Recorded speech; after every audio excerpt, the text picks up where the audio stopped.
Good evening, ladies and gentlemen, and welcome to historic Joe Becker Stadium, site of the 2016 Heart of America Athletic Conference Baseball Championship Series.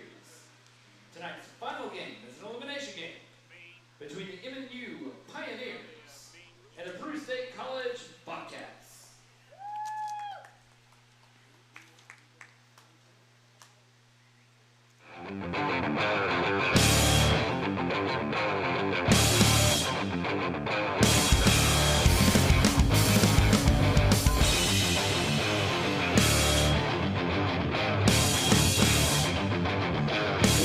Ladies and gentlemen, welcome to Joe Becker Stadium, Joplin, Missouri for today's Heart of America Athletic Conference elimination game between the MNU Pioneers and the Peru State College Bobcats. Leading off the center fielder, number 9, Jordan Eckley. Batting second, MNU is 40-14. Batting third at second base, number 3, Jason Jones. Peru State batting fourth, the catcher, number 13, Robert Tourney. is 21-32. Batting fifth in right field, number 5, Jeremy Gonzalez. Batting sixth, the third baseman, number 17, Kelvin Perez. Batting seventh at first base, number 14, Nelson Santiago. Batting eighth, the shortstop. Lineup for the Pioneers were the visitors on the scoreboard. Jordan Eckley in center, Logan Tills the designated hitter, Jason Jones at second base. He hit 3 home runs in the first game he played in today. Robert Burning behind the plate, Jeremy Gonzalez in right, Kelvin Perez at third, Nelson Santiago at first in the 7-hole, Christian Quinones in the 8-hole at short, Lindsey Foley rounds out the lineup. In the 9-hole in left, Zach Stinnett on the mound for the Pioneers. For Peru State, Glass at second, Rodriguez in center, McGinnity at third, Killen at short, Silva at first, Brown behind the plate, Navarro the designated hitter, Muktan in right, Dameron in left, and the pitcher is Hirschfeld. Batting seventh, designated hitter, number 1, Travis Navarro. Batting eighth, the right fielder, number 11, Jeremy Mouton. And batting ninth, the left fielder, number 3, Caleb Dameron. Pitching tonight for the Bobcats, number 28. Ryan Hirschfeld making his eighth start of the season. This is his 11th appearance. He is 3-5 with a 4.32 ERA. In 41 and 2/3 innings pitched, he's given up 47 hits. He struck out 21, and opponents are hitting .281 against him.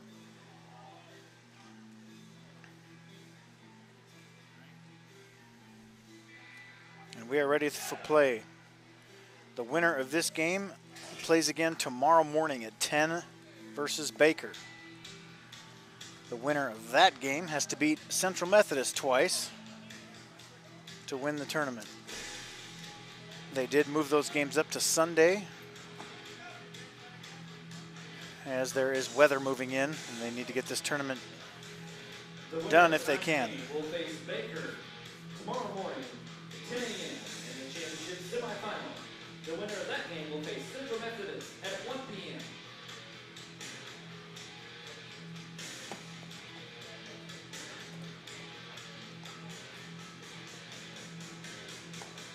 Hirschfeld, big, tall right-hander,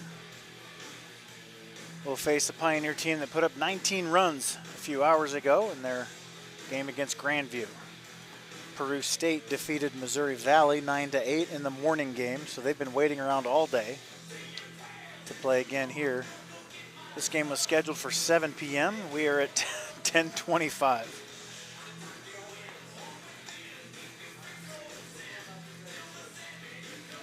The Pioneers scored 19 runs in their 1 o'clock game, and Jordan Eckley was 0 for 5.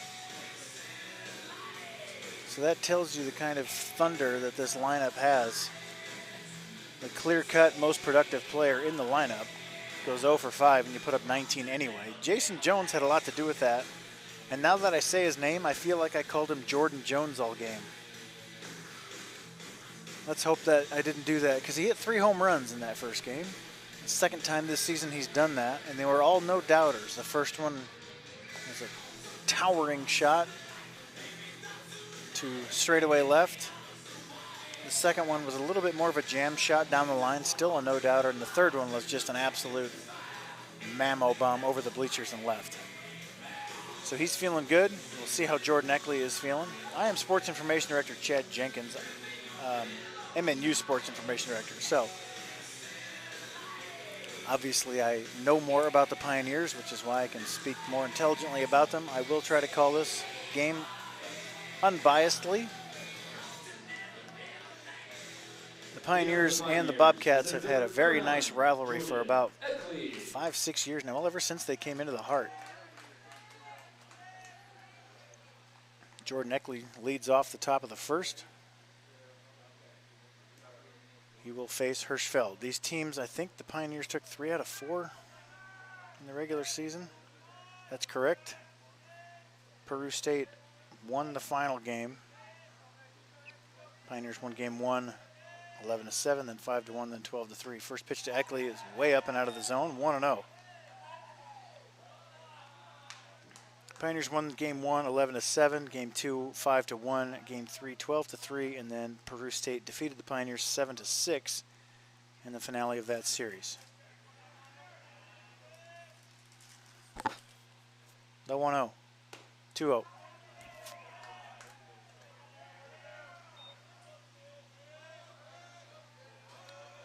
You might see the pitchers messing with the mound a lot. That has been the theme this week. The landing area gets destroyed in tournaments like this. The 2-0, taken for a strike, 2-1. Eckley came into the day, obviously his average dipped after the 0 for 5, but he came into the day hitting .459, 27 doubles, 3 triples, 11 home runs, and 63 RBIs in 51 games. That pitch misses up and in, 3-1.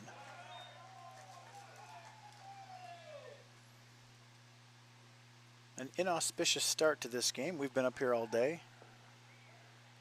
All 3 games have been very long. A lot of balls thrown, a lot of walks taken, a lot of HBPs, wild pitches. And it's 3-1 right away to Jordan Eckley. Zach Stinnett on the mound for the Pioneers. He has not pitched in this tournament yet, and he has not started in a while. He's been a good reliever out of the pen the last few weeks of the season. 3-1, blows it by Jordan Eckley. 3-2.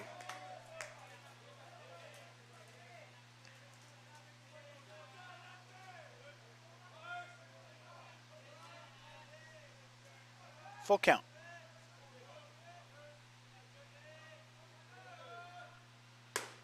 Takes it for a ball. Eckley heads down to first.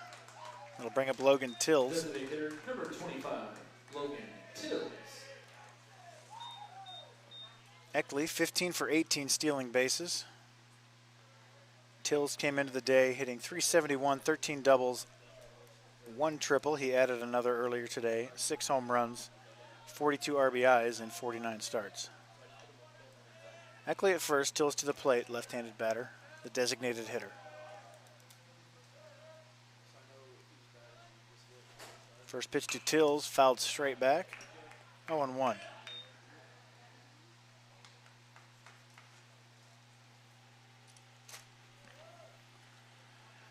Very nice night here in Joplin, albeit the late start.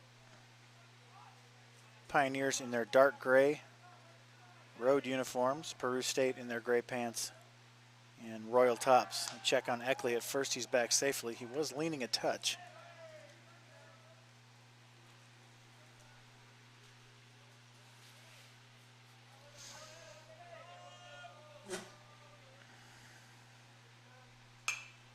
Pop foul again. 0-2 to Tills. Tills, for a good chunk of the year, was hitting .500. Finally dropped below .400 in the last few weeks of the season, sitting at .371 as the day began. Another 0-2. Breaking ball misses outside, 1-2.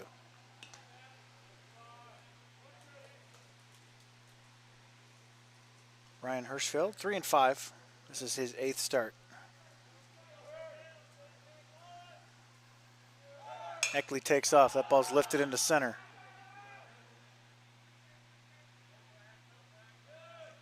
caught by the left fielder, Dameron, one away. Number 3, Jason Jones.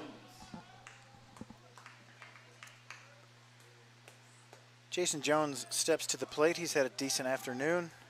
3 home runs in the first game. So he broke the record he shared with Ben Allison from 2012, 15 home runs. He's up to 18. And feeling pretty good about himself at the moment. Breaking ball misses up, 1-0.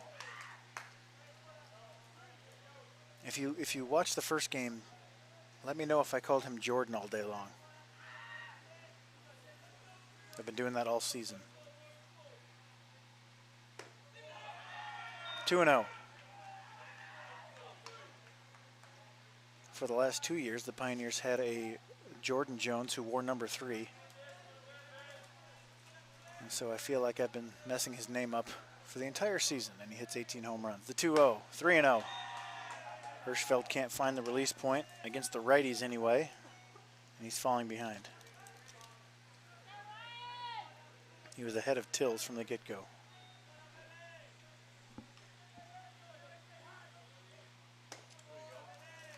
He's taken for a strike, 3-1.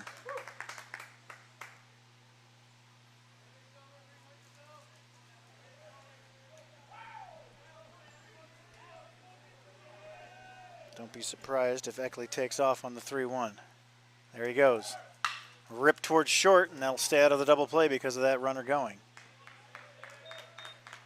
Eckley moves to second on the ground out, and there are 2 outs for Robert Burning. The catcher, number 13, Robert Burning.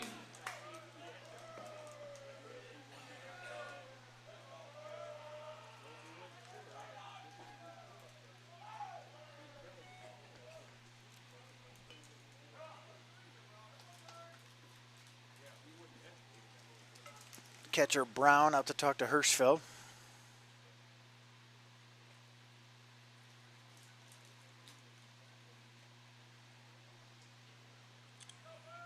All looks good to me.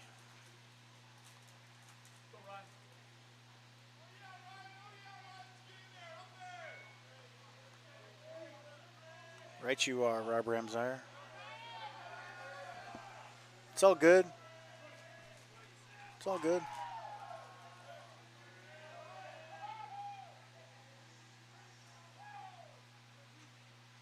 First pitch to Burning, a breaking ball, taken on the outside corner for a strike. It's 1-0. Burning comes into the day, hitting .373, 11 doubles, now 12. He hit one a ground rule double to dead center earlier today. 7 home runs, 38 RBIs, and 42 starts. That breaking ball misses up. 1-1.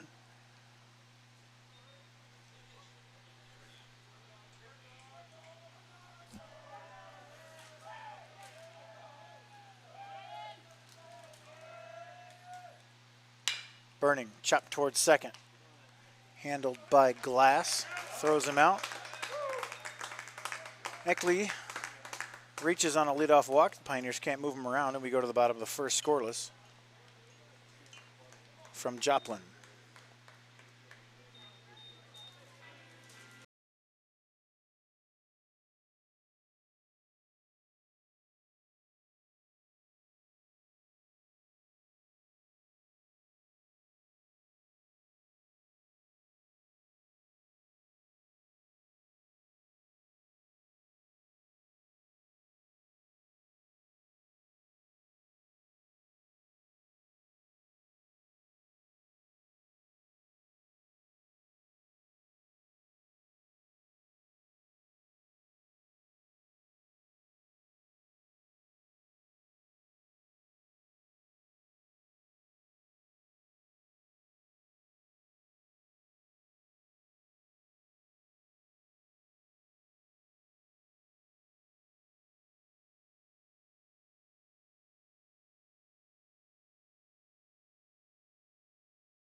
Baseman leads off the bottom of the first for the Bobcats.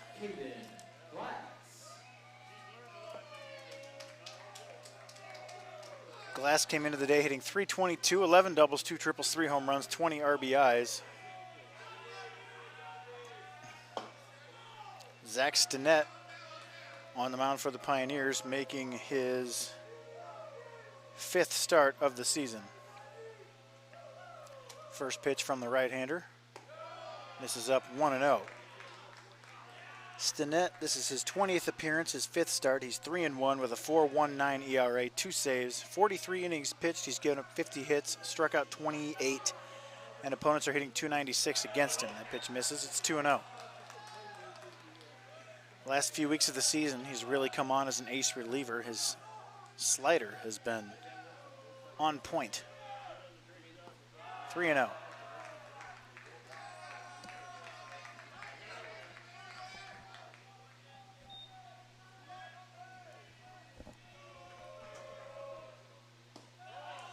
Four-pitch walk to Caden Glass to lead off. Good start for the Bobcats. Same thing that happened to the Pioneers. Jordan Eckley walked. That'll bring up Rodriguez.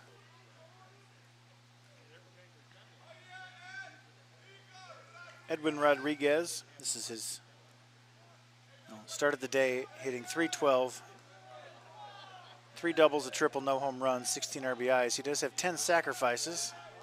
I imagine that's what he'll be doing here. I am wrong. Takes the first pitch for a strike. 0-1. Who's cheering? Peru or MNU? It's Peru. Okay. I guess both dugouts are getting a little crazy here at 10:40. Squares to bunt, pulls it back, takes the ball, 1-1. Couple of lively dugouts. That is typical of Peru State. Very loud, boisterous. That breaking ball is taken for a strike. It's 1-2. He did square on a bunt again. Peru State and MNU have had some great battles over the years. I remember Randy Santiesteban as a freshman.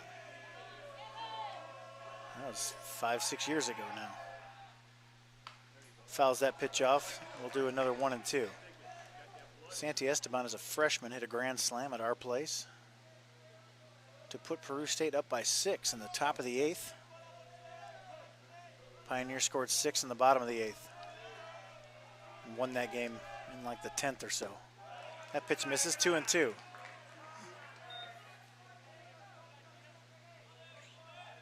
Battles in the conference tournament last year. Played Peru State, got beat a couple times by the Bobcats as they won that tournament. Another foul ball, a good slider from Stinnett. Starts out at his front shoulder, broke over the inside part. He fouled it off. Good job by Rodriguez to fight it off, stay alive. Glass not much of a base stealing threat over at first. He's 3 for 7 on the season. Robert Burning with a cannon behind the plate.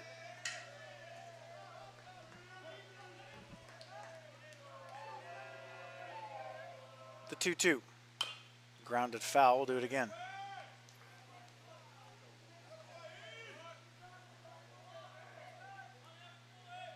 Emilio Gonzalez threw 490 pitches in the game a couple hours ago. Got into the 8th. Little flare into shallow right. Here comes Jeremy Gonzalez. Jason Jones ranges out and makes the catch. 1 away. It wasn't 490, it was 100 and it was very many, but I don't remember what the number was. 146. I could just look it up. I'm going to look it up.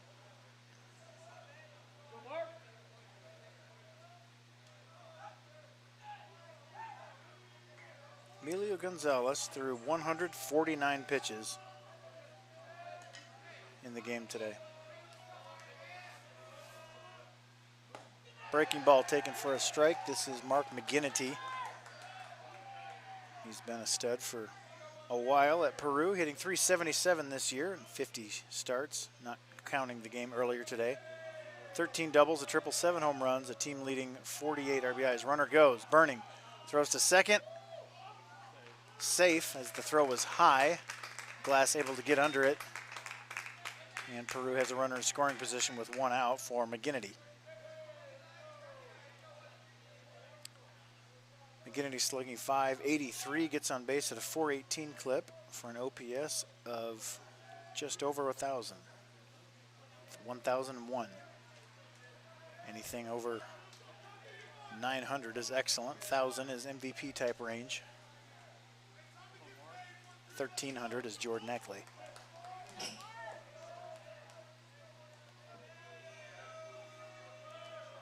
The 1-1. Taken for a strike, another slider from Stinnett. And it's 1-2.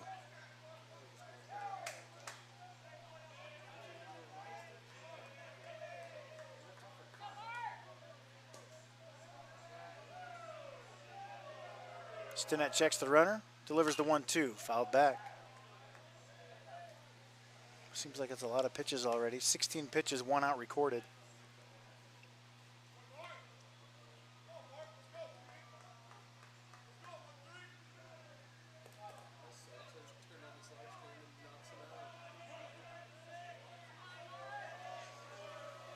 Another 1-2.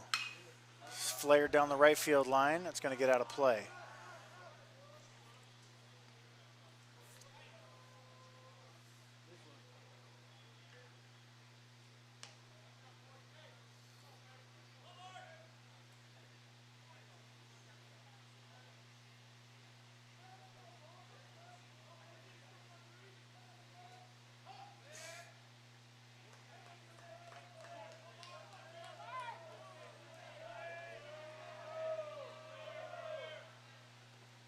Breaking ball misses in the dirt. 2-2.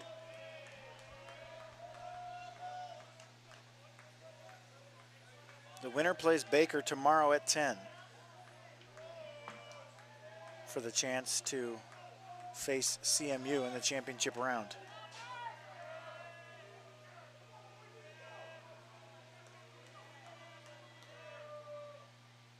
Slider lifted into center. Eckley coming in hard and can't make the play. It drops in front of him. They throw to third, and now the runner trying to take second, and he'll make it. Throwing to third was a ridiculous choice. And I never switched the camera. I'm an idiot. Sorry about that.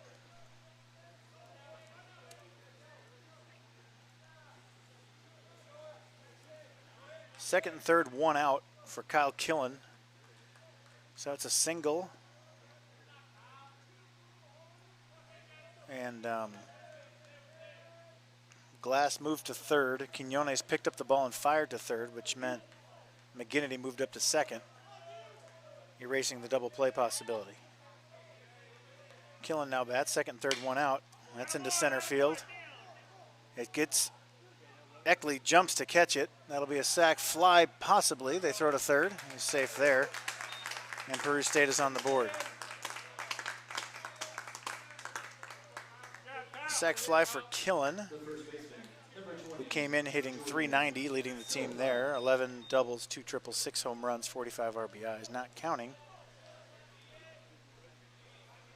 the first game today. Jordan Silva now.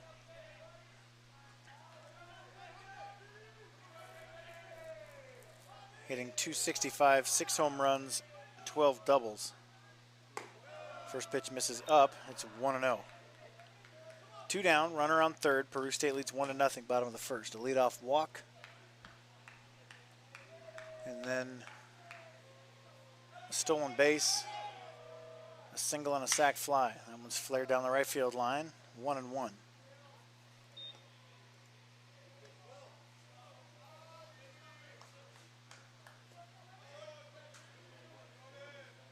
The wind was blowing straight out all day. Now it's blowing gently towards the left field corner. Probably not affecting anything very much at all. That slider snaps in there for a strike. It's 1-2.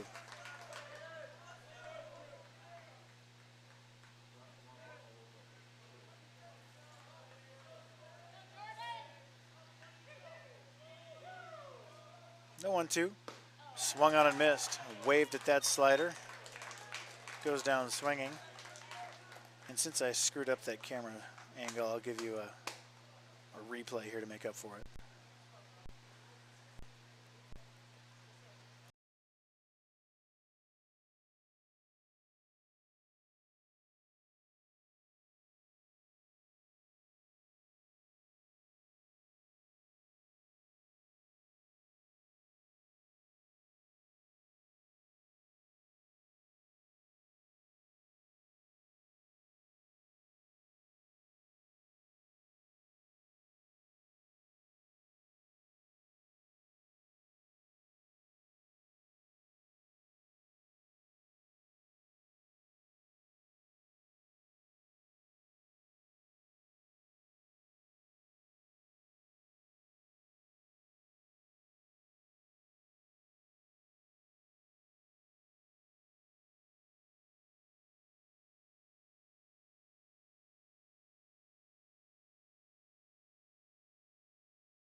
Right fielder Jeremy Gonzalez leads off the bottom of the top of the second for the Pioneers. He came into the day hitting .347, 13 doubles, 2 triples, 5 home runs. He hit his 6th in the game earlier today. First pitch to Jeremy Gonzalez is fouled away. It's 0-1.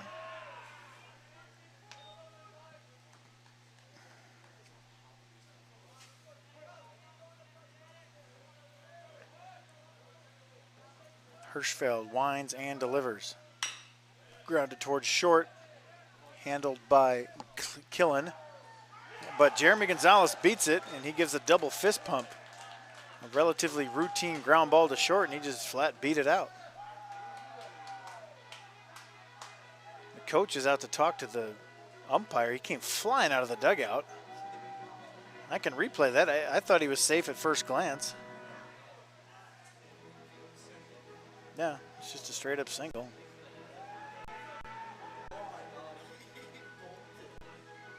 The camera didn't get it though, so we don't know. We'll never know. Here's the replay.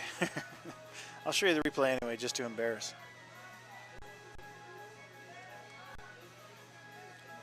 Here's that high hop at the end. Cameraman was watching. Throw to first.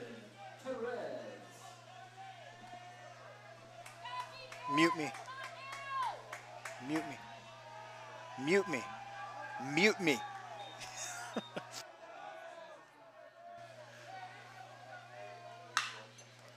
That ball grounded past the shortstop into left field. 2 on, nobody out for the Pioneers. That was Kelvin Perez.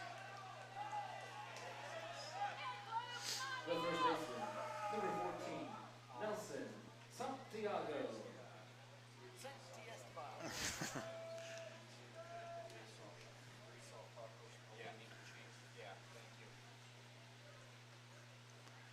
Nelson Santiago came into the day hitting .307, 10 doubles, 4 home runs, 26 RBIs, and 50 starts. He had a few hits in the first game. Seemed like everybody did.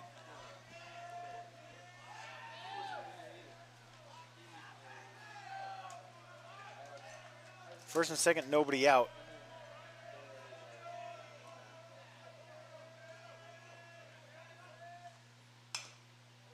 Nino, first pitch hunting, fouls that pitch off. 0-1.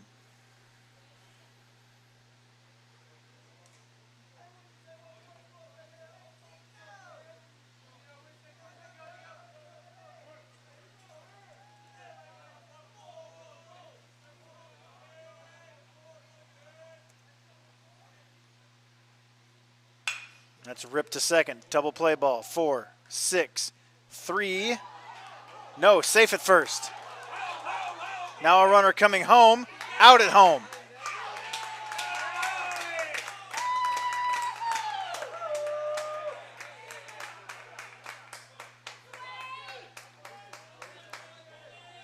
Extremely aggressive base running by Jeremy Gonzalez at third.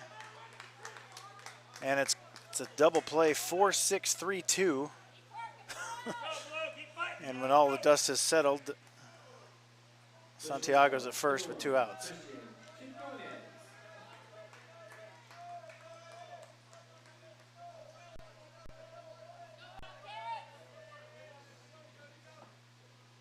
Quiñones takes the first pitch up for a ball. It's 0-1. I'm going to show you this replay again. You got to go, he's out. The lead runner's out first. That's the first thing you put. That pitch catches the inside corner for a strike. It's 1-1. We'll get you that count here in a second. We're still trying to figure out the stats.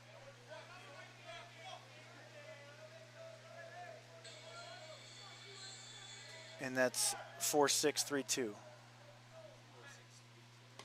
That pitch misses up and in for a ball.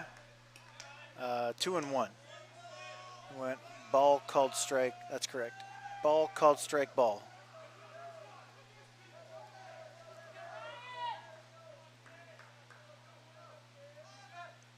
That's crushed into deep left center.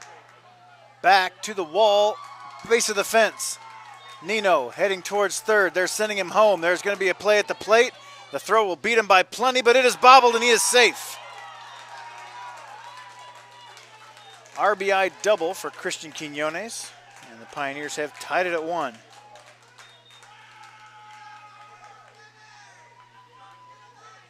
Got a couple of replays for you here in a second. Quiñones hammered that ball, the little diminutive shortstop. Put a charge into one. Second time he's done that today. With 2 outs, you knew Matt Williams was going to be aggressive with the piano hauling Nino running the bases. But we're tied at 1, top of the second, and Foley comes to the plate. First pitch misses up and away for a ball. It's 1-0. Stay tuned. I've got 2 replays coming up for you. Foley came into the day hitting .333. He had a huge game earlier today. A triple, a double,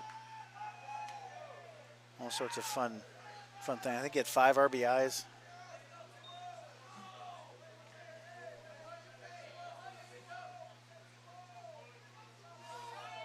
Bottom of the order has done a lot of the damage today. Fouled straight back, 2-1.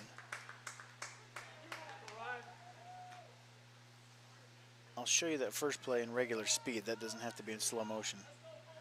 We'll do that in a second.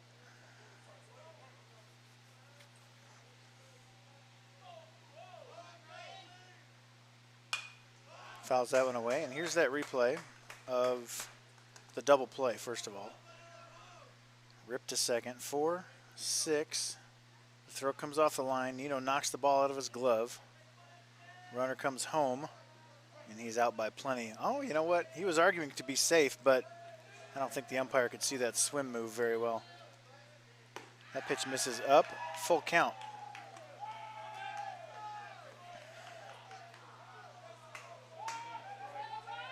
Full count, okay. Foley's the 9-hole. He's batting in front of everything, Jordan Eckley. He's going to get a fastball to hit here. He fouls it off.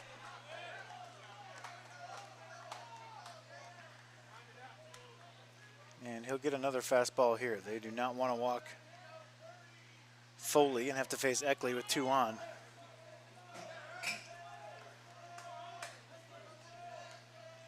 The full count pitch. Changeup, right? You got the catcher on the arm. And here is, no, we won't have time for a replay. Catcher's fine. That's a pretty impressive pitch from Hirschfeld right there, throwing a changeup in that spot. If that's indeed what it was, it seemed like it.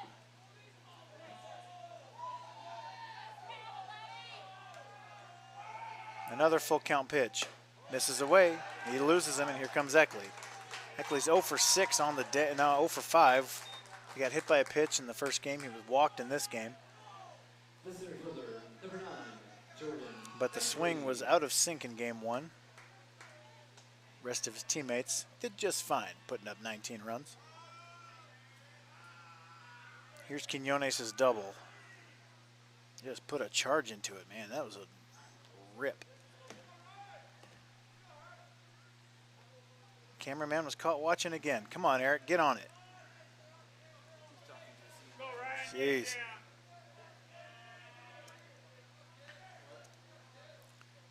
That's drilled into center. Settling under it is Rodriguez, makes the catch, Pioneer strand 2, but the game is tied at 1 as we head to the bottom of the second. Come on, Blue, you're at the bat now.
Everything out.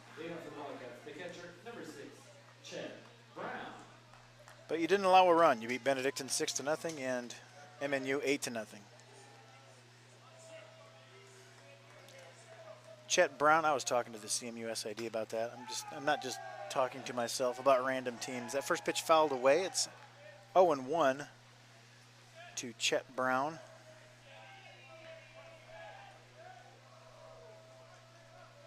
Comes in to the day hitting .222, 1 double, 2 home runs. Swings and misses, it's 0-2.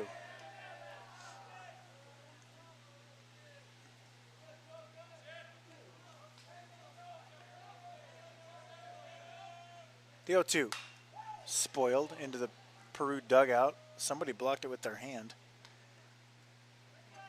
And we'll do it again.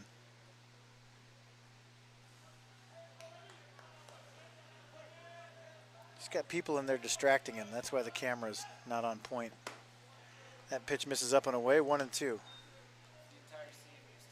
Yeah, it's the CMU coaching staff distracting our cameraman. So any Eagle fans out there, text them. Get him out of there. Get him out of the hospitality suite. The 1-2. Breaking ball doesn't catch the corner, and it's 2-2. It's hard to tell because it measures who clicks, not necessarily who buys just yet. The 2-2. Right back up the middle. A leadoff base knock for Chet Brown after an 0-2 pitch, and Peru threatens again. Speed aboard as they will do a courtesy runner for Brown's the catcher, right? Yep. Number 5 comes in. Sontag. Courtesy runner for Peru State at first base, number 5, Matthew Sontag. 2 for 3 stealing bases. Thank you.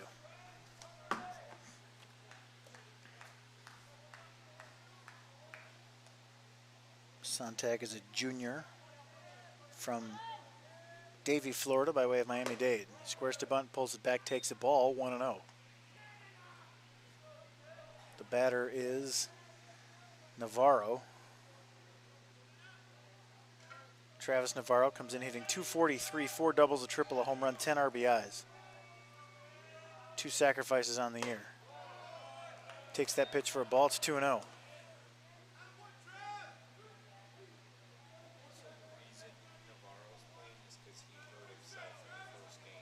Sterling Rupp usually plays, but he got hurt. So Navarro's in there. Popped up, foul, out of play. 2-1.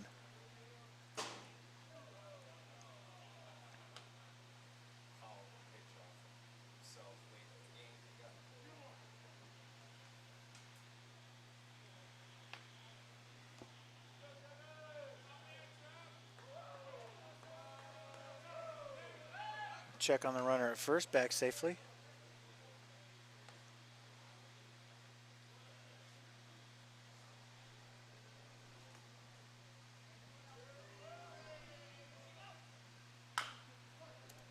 Little chopper towards third. Perez elects to go to first and gets the out there.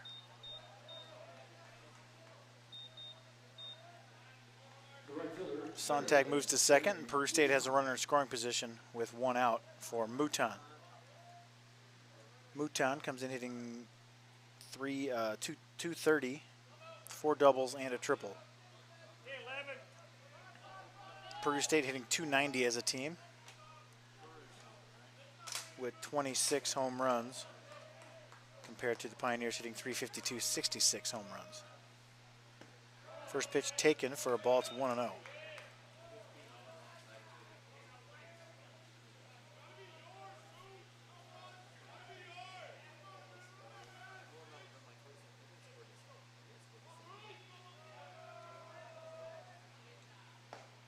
That slider catches the plate, taken for a strike. It's 1-1.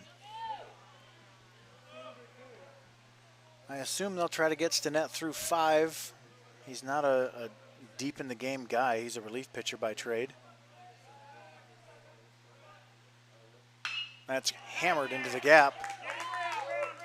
Down in front of Foley. He throws to the cutoff man. First and third as they hold the runner at third. Ball was blistered.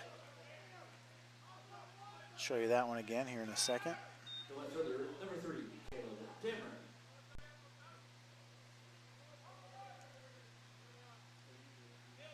Just a hanging slider that got tattooed. A rocket into left field. Foley with a big arm. And they don't risk that with 1 out. That brings up Dameron. That's a little line drive over the first baseman's head. That'll bring a run home. Jeremy Gonzalez fires to third. That's cut off. And it's first and third again. Peru State leads 2-1.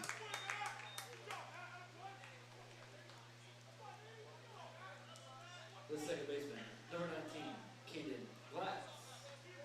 That brings up the leadoff man, Glass. Who was that hitter just then?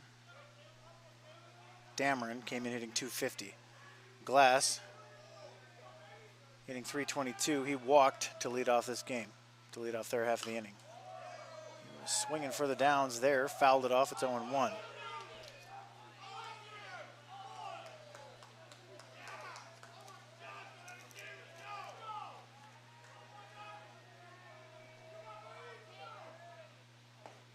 That slider snaps over the plate for a called strike. It's 0-2.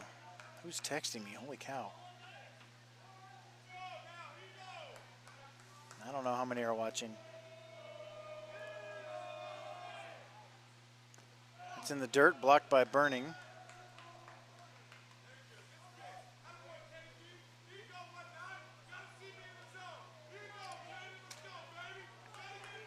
One and 2 count, 1 out. Mouton at third, Dameron at first. Glass, the leadoff man, at the plate. Popped foul and out of play. 1 and 2. He is taking massive hacks at Stinnett.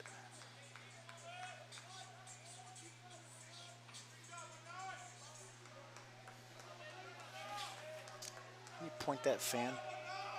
Point the fan at me. Just tip it down.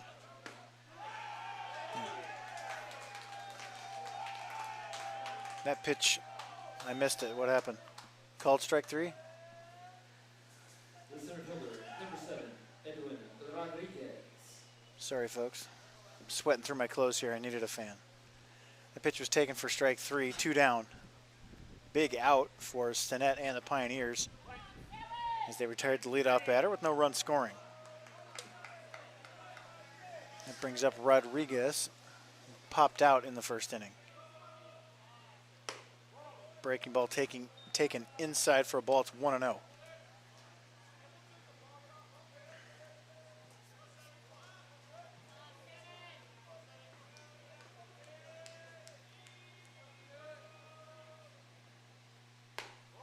Breaking ball hangs up and in again, 2-0.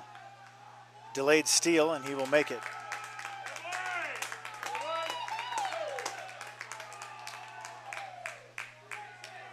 I wasn't even watching, so I didn't know to switch the camera there. I was as asleep as the Pioneer defense. Burning checked the runner, dropped to his knees. That's hard hit to second. Jones fields, flips to first, and gets the out. Stinnett escapes further.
Cale Brubaker, basketball player, 3-point specialist, an all-around gentleman of leisure. Also watching, and Joe Smith. Joe Smith, solid 2 years for the Pioneers. He had a handful of homers. And I remember the conference tournament, and they were the second half of the year, the final month into the conference tournament, he was as good as it got at the plate. Launching balls out of the yard at Faulkner. I remember that one. I don't know why. That one sticks in my memory. Logan Tills squares to bunt, fouls it off. It's 0-1.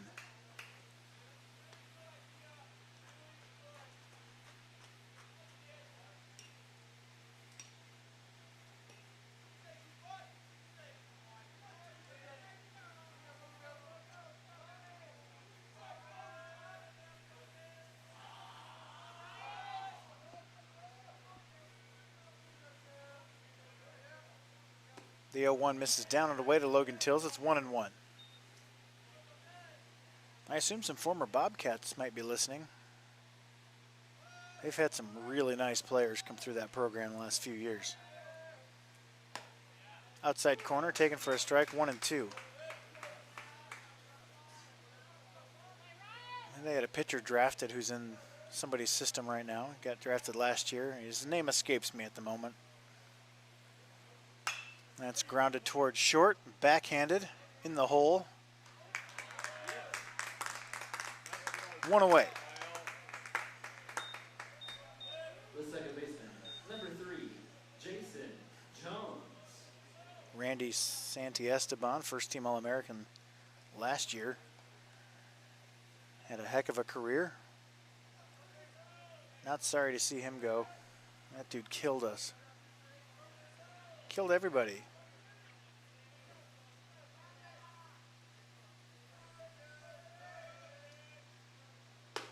First pitch to Jason Jones, misses up and away, 1-0. Jones, for the second time this season, had a 3-homer game earlier today. He's sitting on 18. He's taken for a strike, 1-1.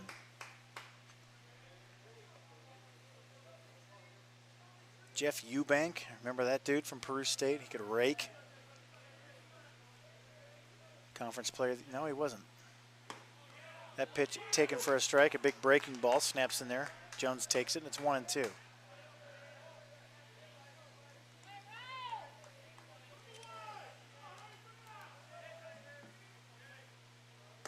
Swung on and missed. Blew him away upstairs with a fastball. Jones goes down swinging. 2 down for Robert Burning. The catcher, number 13, Robert Burning.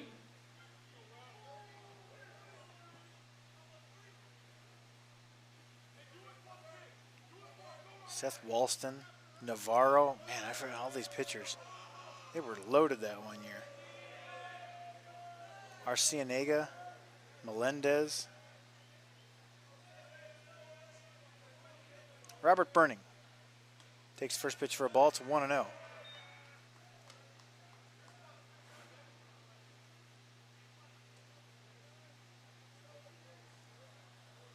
Adam Quintana, that's the guy that got drafted. That pitch misses up and in, 2-0. Last year, Quintana was 8-0 with a .88 ERA in 72 innings. Opponents hit 183 against him. He allowed 47 hits in 72 innings and struck out 90. That's crazy. That's ripped up the middle. Ground ball, backhanded slickly by the second baseman. Picked out of the dirt, slickly by the first baseman. Nicely done by Peru State. Glass to Silva. And the Pioneers 3 up, 3 down. We go to the bottom of the third. Peru State leads 2-1. Let's watch that one again. That was a nice play. See if our cameraman got it.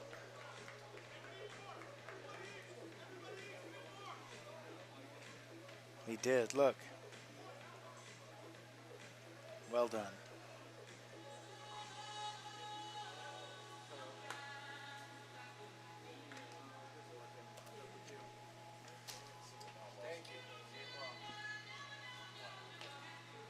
No, no, I didn't feel it. Yeah.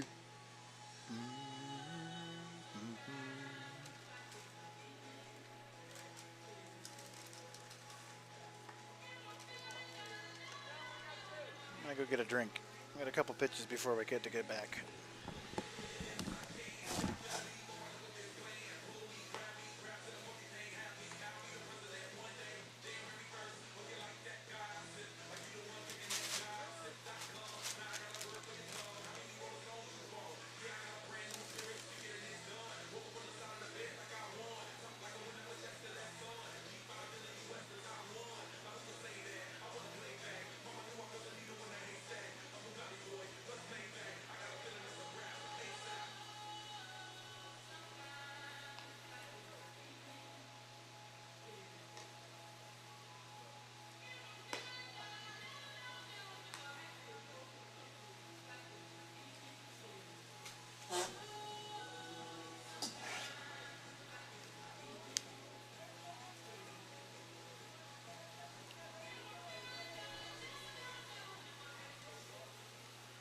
Out for Peru State.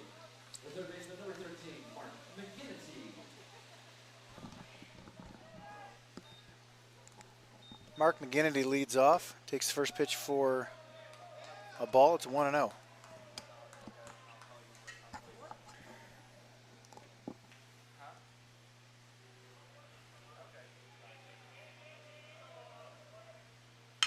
Grounder up the middle. Jason Jones ranges, backhands, fires to first, and gets the out. Similar play that ended. The shortstop, number 2.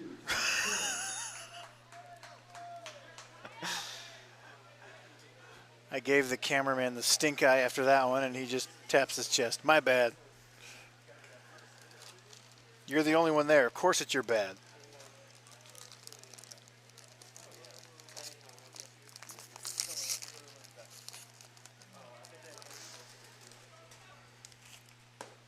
breaking ball taken for a strike. It's 0-1 to Killen.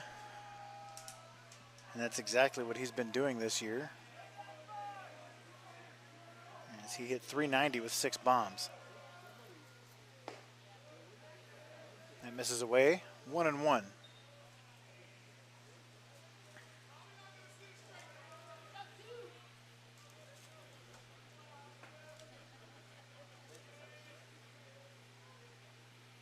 That's hammered into left. Way back, Foley watches it bang off the top of the fence. Killen heads to second, and he'll make it with a stand-up double.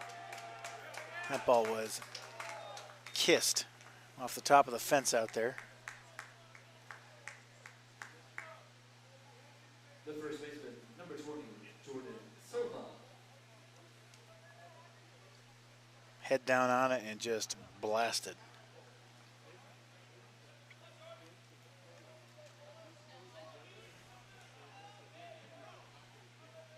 That'll bring up Jordan Silva with a man in scoring position and 1 out. Peru has scored a single run in each of the first 2 innings. At this point in the game, in the MNU's last game, they were up, what, 9-0.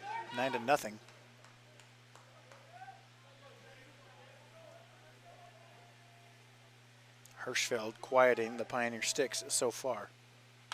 Popped up, fouling out of play.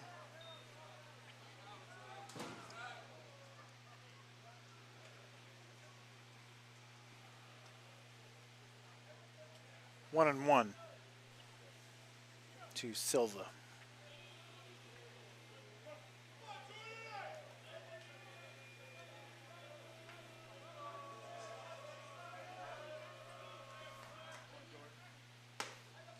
Another slider just misses, and it's 2-1. Available arms for the Pioneers in this game. Take your pick. Everybody except Gonzalez, I would imagine. I guess Graham and Robertson are probably unavailable as well, as they are needed later. The Pioneers are going to advance. That misses down and in, 3-1. For Peru State, couldn't tell you. Haven't been watching, sorry. I'm sure they're fine young men.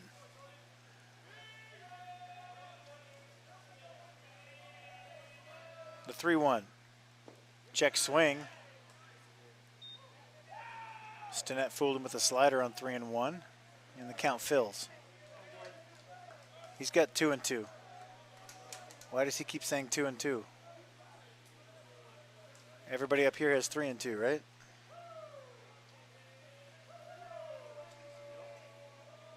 You're wrong, Blue. That's drilled into deep left center. Eckley and Foley back to the fence. Foley makes the catch on the warning track. Runner tags and moves to third. 2 down. The catcher, number 6, Chet Brown.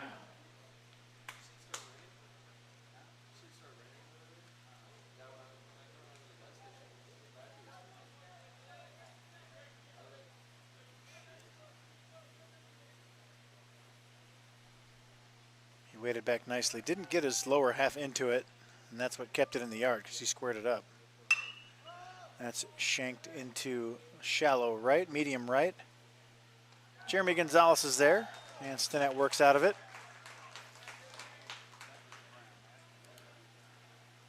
Peru leaves the runner in scoring position, and we move to the top of the 4th. Peru State leads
Jeremy Gonzalez, switch hitting right fielder, leads off the top of the fourth for the Pioneers. Peru leads 2-1.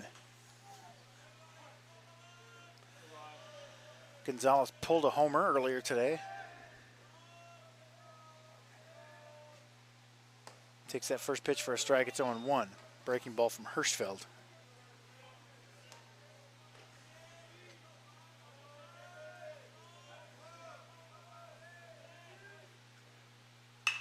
Popped up, left field.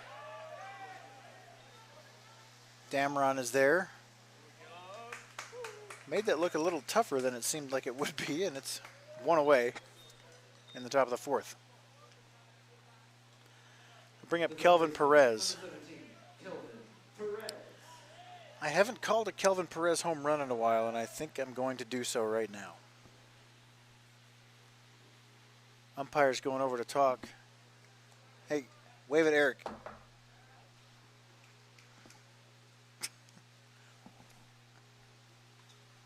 Eric!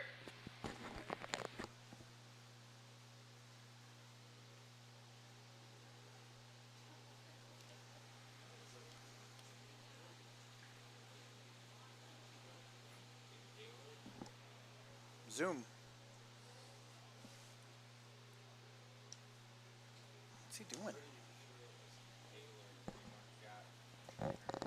It almost looks like he's feeling sick, you know?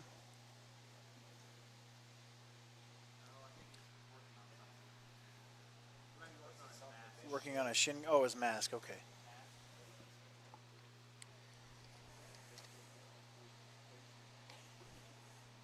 Umpire problems. He's taping something on his mask. Hashtag.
I'll switch to camera 1 since camera 2 is asleep. There we go. And we're back. I'm calling a Kelvin Perez home run, folks, so just keep that in mind when it happens. First pitch to him. Grounded towards the hole and into left field once again. He's done that twice. He's 2 for 2.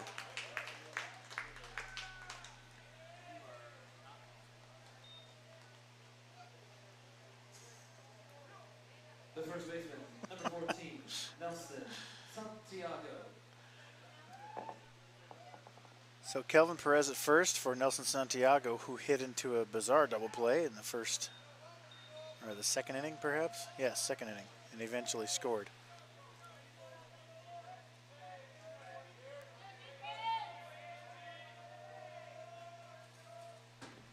Takes first pitch for a ball, 1-0.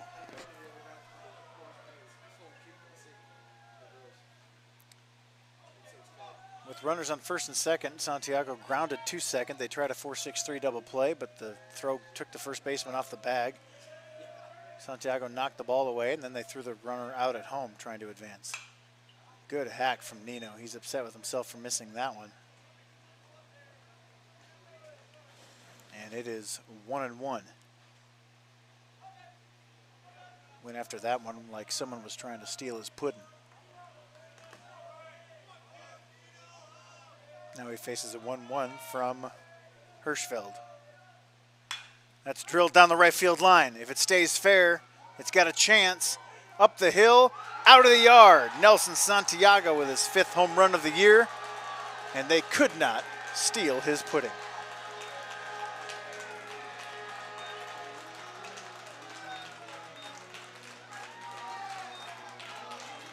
Calm down, camera. Calm down. Big home run for Nelson Santiago, and Pioneers lead 3-2.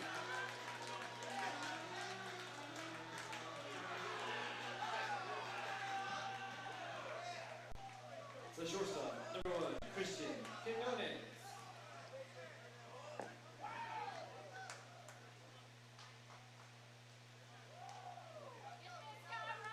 I have that replay for you in a second. Christian Quinones now bats, takes the first pitch slider for a strike. It's 0-1.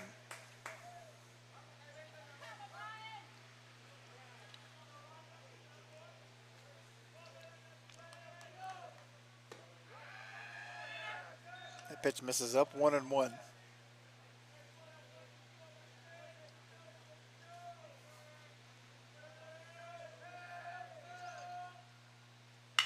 Grounded hard up the middle. That's going to get through for a base hit. Quinones reaches with one out, and that'll bring up Lindsey Foley. Here's Nino's home run. Down and in, and he just golfed it out of here, and it stayed true. It wasn't hooking. What's the umpire doing? Pointing at it.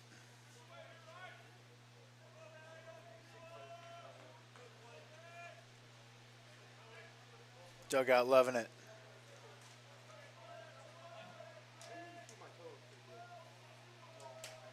Mound visit. And I'm going to need a new keyword, folks. I'm going to eat a cookie.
Lindsey Foley with Quinones at first and one out.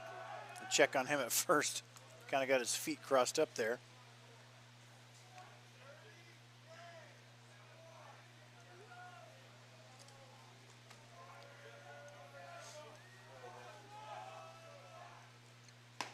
Check swing, misses away, and it's 1-0.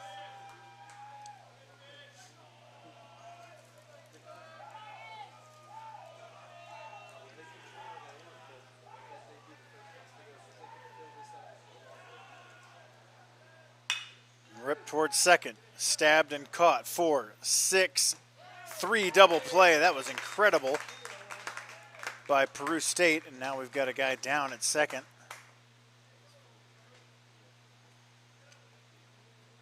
It's hard to double up Lindsey Foley, and that was a great play. I'll try to show you that one again as he gets up, and here it is again. Ball was hit hard. Second baseman stabbed it, flipped to second, and then he got drilled for his efforts, that shortstop coming across the bag. We go to the bottom of the fourth, Pioneers leading 3-2. And with all the moisture coming in on Monday, they've moved the games up to Sunday. So Monday's going to be a bit moist, so they're going to push these games up, and we're going to play on Sunday. The winner of this game will play on Sunday. Next.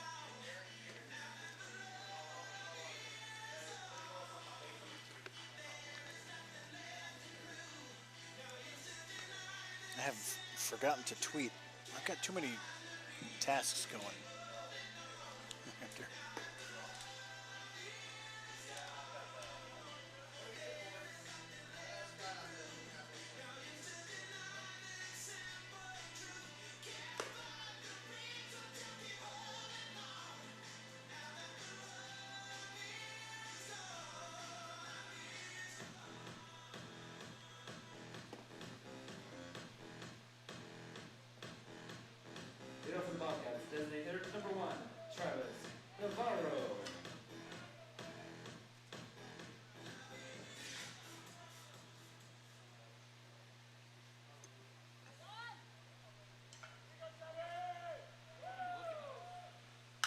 tweeting.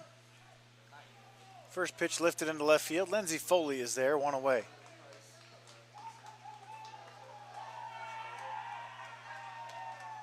One pitch, one out. Foley reminds me of an old teammate I used to have named Brent Miller. And those of you who know Brent Miller know that he's nothing like Lindsey Foley. I'm just trying to tell a story. And that's a horrible segue, but it'll get done anyway. That's drilled into the gap in right center. Eckley chasing it down on the fence. He's flying towards third, but he will pull up at second with a one-out double. And he did a motion out at second. Kind of looked like a raptor.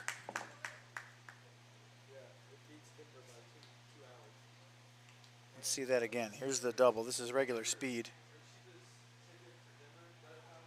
Is this an accurate description? Pulls up at second, and then he's like a raptor. He's like, rawr, rawr, rawr. Yeah, it's a snake. Not a raptor, but close enough. I don't need to tell my Brent Miller story anymore, so moving on.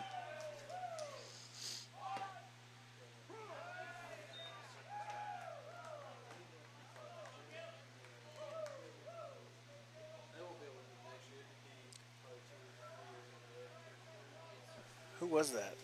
Mouton at second. Dameron at the plate. That's lined softly up the middle. Jones is there to make the backhanded catch. Nice base running from Mouton. Easily could have been doubled off on that.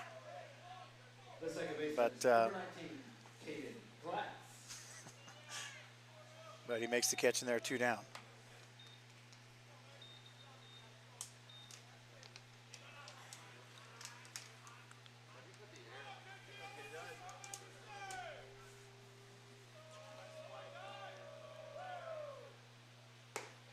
Breaking ball misses up to Glass. Is this the leadoff guy again? Wow, right? Yeah. Third time through the lineup already. We're in the 4th inning. Popped up down the right field line, fouling out of play. 1-1. This broadcast is completely off the rails. But it's like, it's 11:30. I mean, this is what happens. The 1-1. That goes behind the runner. Slightly wild. Runner moves to third, and it's 2-1. Looked like he lost the grip on the slide ball there. Kind of want to see that again.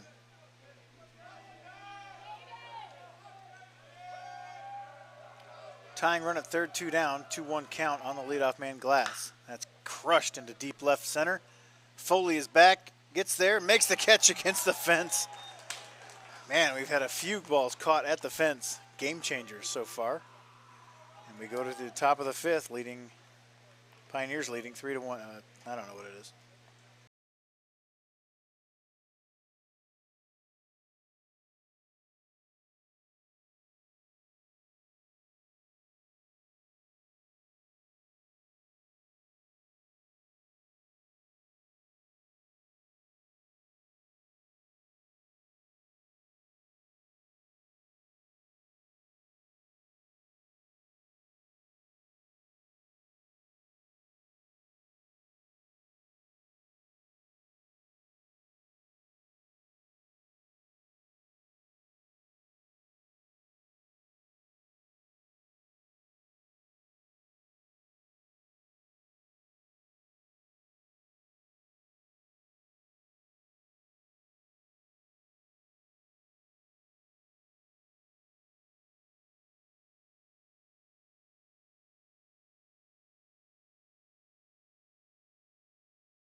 didn't bring any toiletries, whatnot.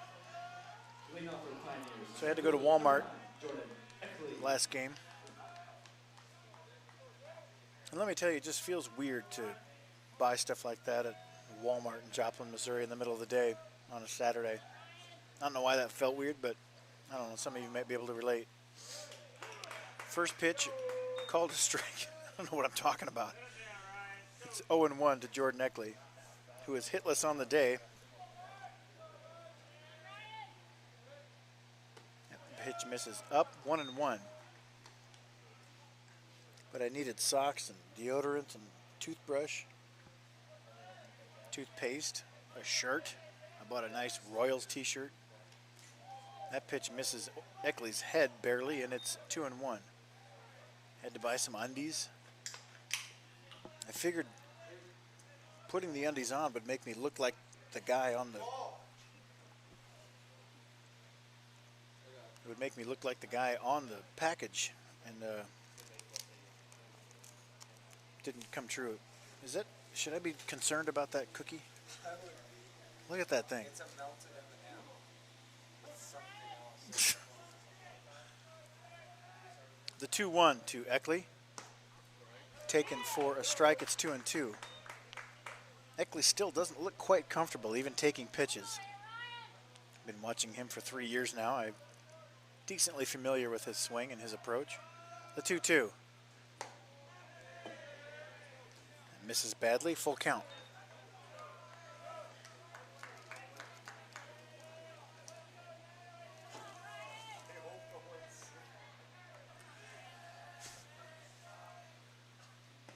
That's taken outside for a ball. Eckley heads down to first after a leadoff walk.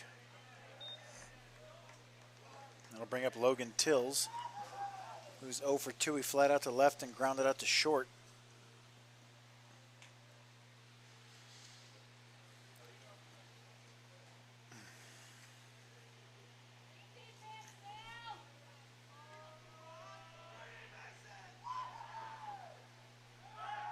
Check on Eckley at first, back safely.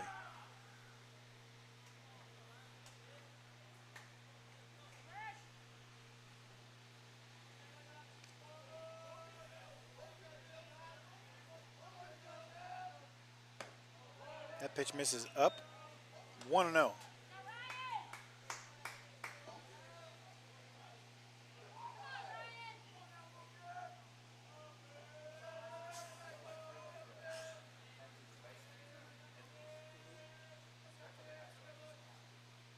The 1-0.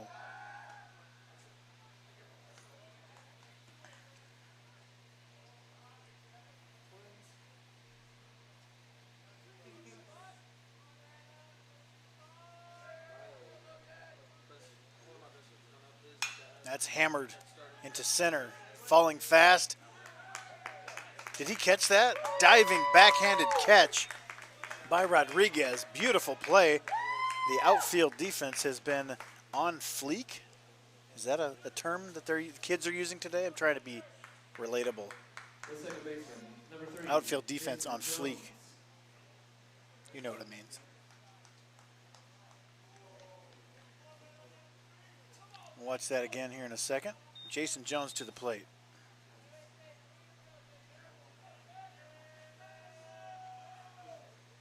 That's drilled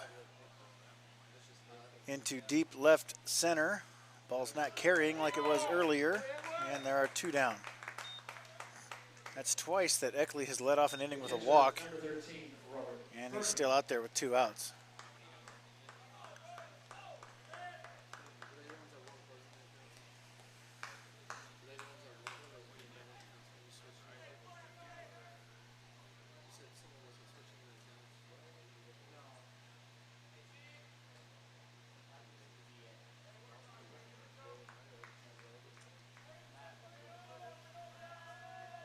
Robert burning. Eckley takes off, swing and a miss. Eckley steals second, and it's 0-1 on Burning.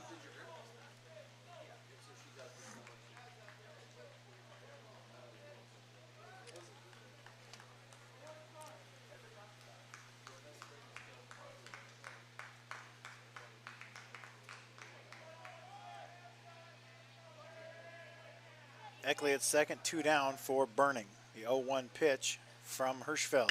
Crushed up the middle. Base hit. Rodriguez charges. Eckley rounds third. He is heading home. They won't even throw it. Pioneers lead 4-2.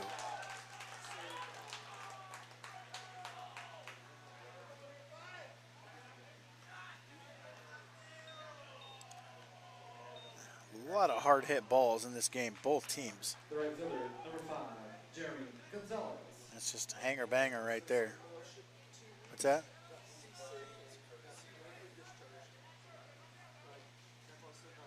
We have a McLeod sighting. Jordan McLeod at first, courtesy running for Robert Burning.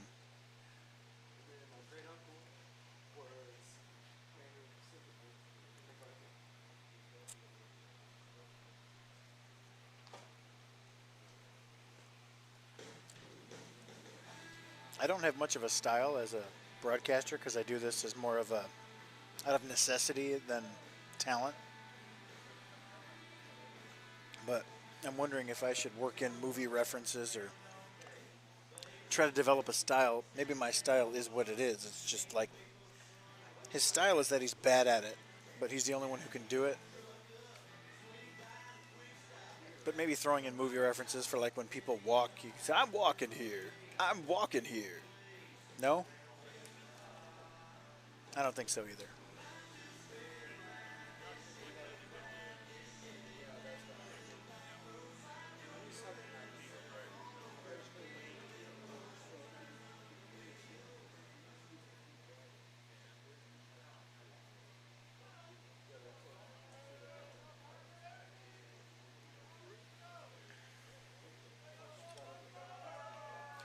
Jeremy Gonzalez, Pioneers lead 4-2. That's up the middle, base hit. Jordan Eckley rounds second, and he will pull up there. Almost wipes out. They throw behind him, he's back in safely. Another base hit for Gonzalez, and the Pioneers have a runner in scoring position with 2 outs for my home run call, Kelvin Perez. The third baseman, number 17, Kelvin Perez. He's chopped a couple of ground balls through the left side. I imagine they'll try to stay away from him here. But if he misses, Kelvin Perez will say, let's eat. That misses away, 1-0.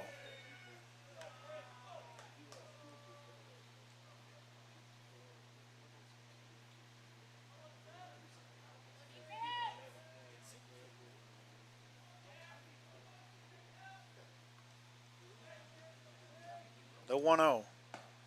Again, misses away, 2-0. They're watching the same game I'm watching. They can see Kelvin Perez is pulling the ball, and most of his home runs are pull side. Now it's 2-0 on the big, powerful right-handed third baseman. Breaking ball misses down and away, 3-0. Nelson Santiago on deck pulled a home run down the right field line his last time up. 3-0. It wouldn't be ridiculous if they turned him loose here, but it would still be surprising. Takes that one for a strike, 3-1.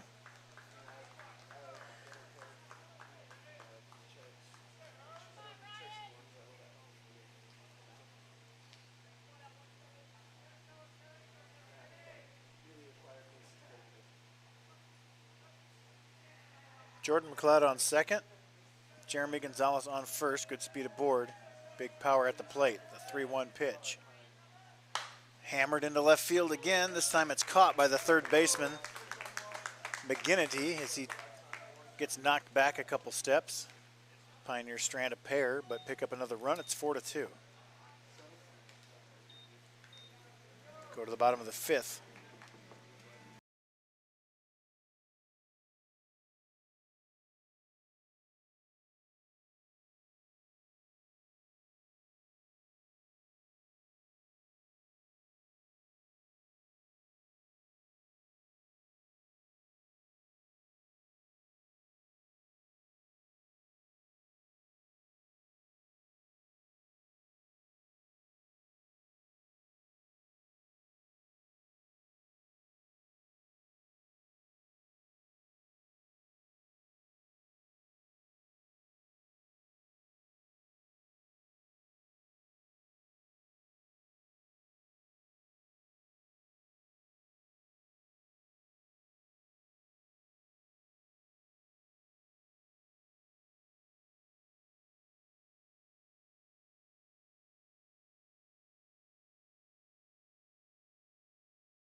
Two-hole Edwin Rodriguez leads off the bottom of the fifth for Peru State. Pioneers lead 4-2. Zach Stinnett has thrown 66 pitches through 4. He pitches from the stretch, as he does every time because he is a reliever. First pitch taken for a strike. 0-1 to Rodriguez.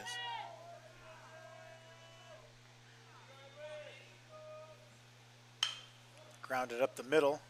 Jason Jones ranges over, can't make the play. It's an infield hit for Rodriguez.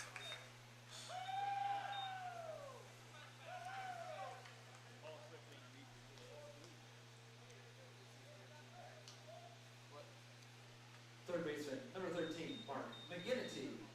Mark McGinnity, the 3-hole. One of Peru's main power sources. Came in hitting .377 with a team leading 7 home runs. Power comes from McGinnity with 7, Killen with 6. Glass has 3 and Silva has 6. A few more scattered around. Takes the first pitch for a strike. It's 0-1. Peru State comes into the day, or comes into this game, I don't know, 21-32. I don't know if that includes this morning or not. Most broadcasters have papers and stuff in front of them to reference, but I play by my own rules up here.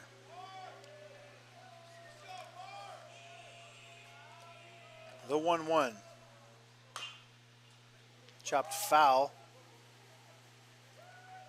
into the Peru dugout. They all go scattering, and it's 1-2.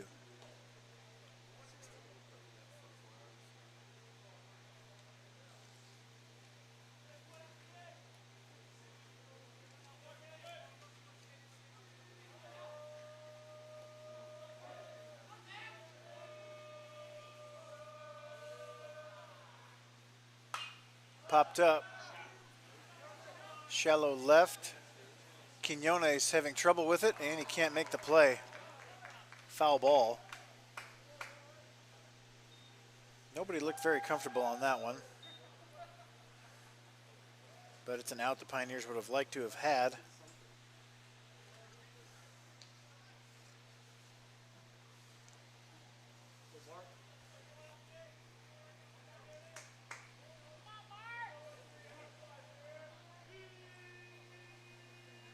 Should have walk-up songs for the championship round. That's fouled down the left field line. That's right field. It's 1-2. No walk-up songs? No?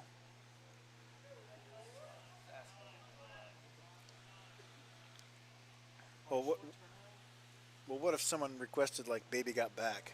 Would that fly? Oh, well, that's a shame. Called strike 3. McGinnity frozen on the outside corner, and there's one away in the bottom of the fifth. The shortstop, number 2, Kyle Killen.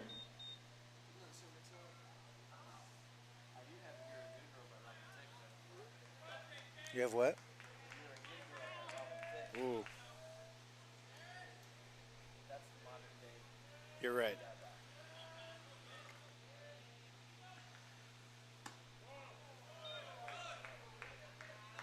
That song wouldn't fly at MNU. Either of those, I'm saying. It's 1-0 to Killen. The tying run at the plate with 1 out and a 1-0 count. Rodriguez leads from first. Slider taken for a strike, 1-1. Killen didn't like it. Strike. Called strike. Yeah, you are. That's popped into center. Eckley camps. He can make a play at first if he wanted to, but he doesn't. The first baseman, 2 down. number 20, Jordan Silva. I'll bring up Jordan Silva. 2 down, runner at first.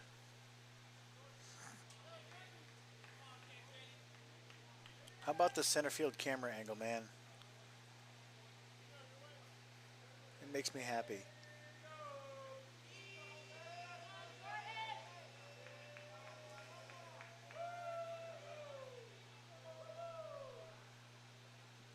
First pitch, slider taken for a strike. It's 0-1. We've never video streamed the conference tournament before as a conference. We've done it individual teams that brought stuff.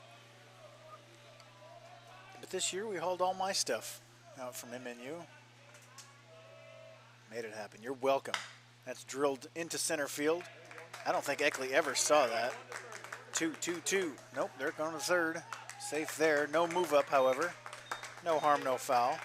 First and third, 2 down.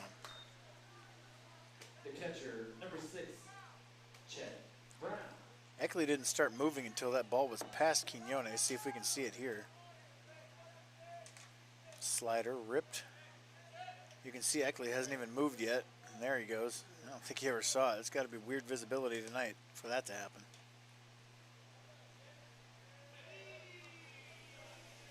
And I'll bring up Chet Brown. He singled in the second, flied out in the third. First pitch misses outside for a ball. It's 1-0.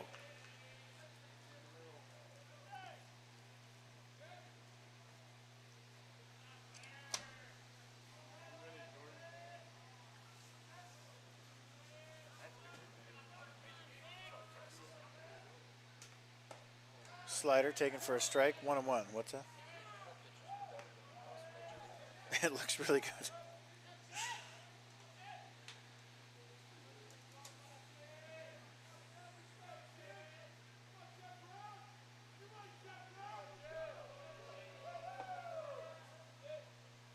That's down the first base line.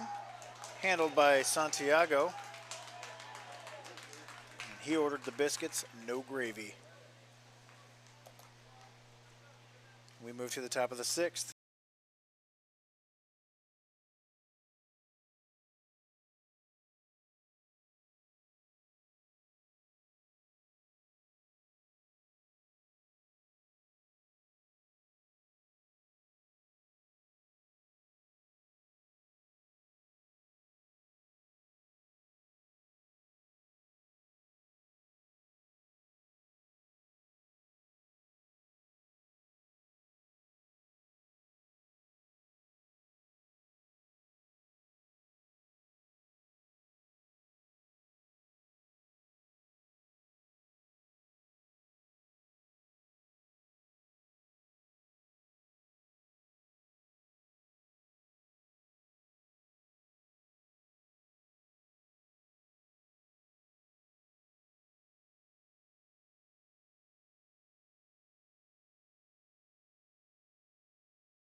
Leading off for the Pioneers, the first baseman, number 14, Nelson Santiago. Nelson Santiago homered his last time up. He will face the lefty Sontag. First pitch misses up and in for a ball. It's 1-0, and happy Mother's Day. We are past midnight. It is May 8th. Call your moms. Flared foul down the line. Out of play. 1-1. Last time up, Santiago did this. Nope, that was his first time up. His last time up, well, this is exciting to watch anyway. Let's just watch this.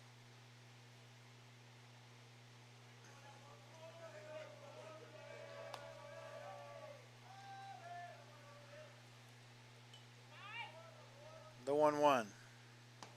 Breaking ball snaps over the plate for a strike. It's 1-2.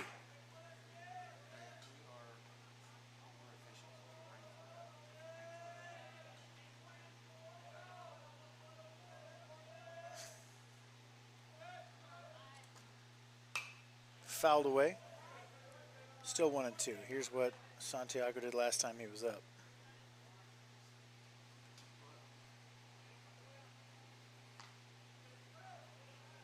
Watch the dugout celebrate as the ball clears the fence.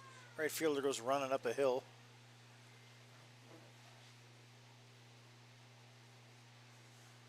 And the people rejoice. The 1-2. That breaking ball misses up. 2-2.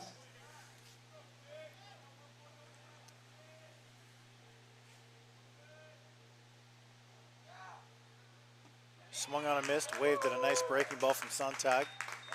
Santiago goes down swinging, and there's one away in the top of the 6th.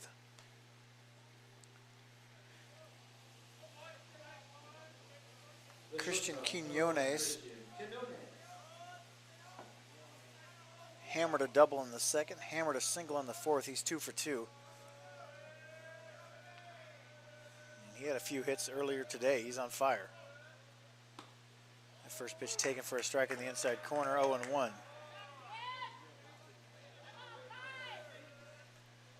Quinones came into the day. I don't know if I've mentioned this. Hitting .325, that's gone up a handful of points today for sure. The breaking ball misses up. 1-1.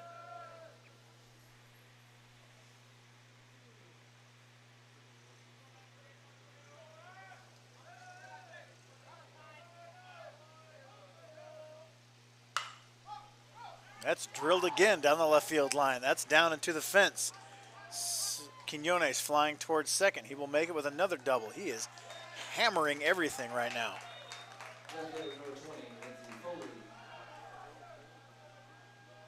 Man, get hot one time for the one time.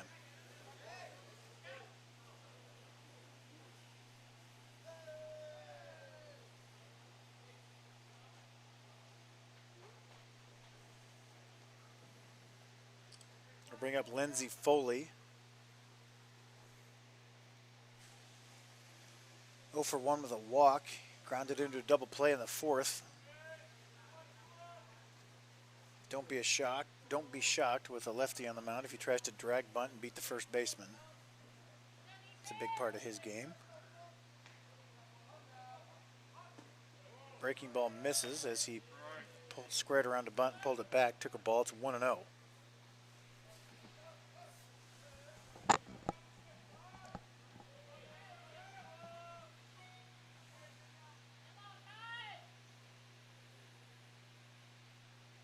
That's crushed, caught by the second baseman. Quinones read it well and got back safely.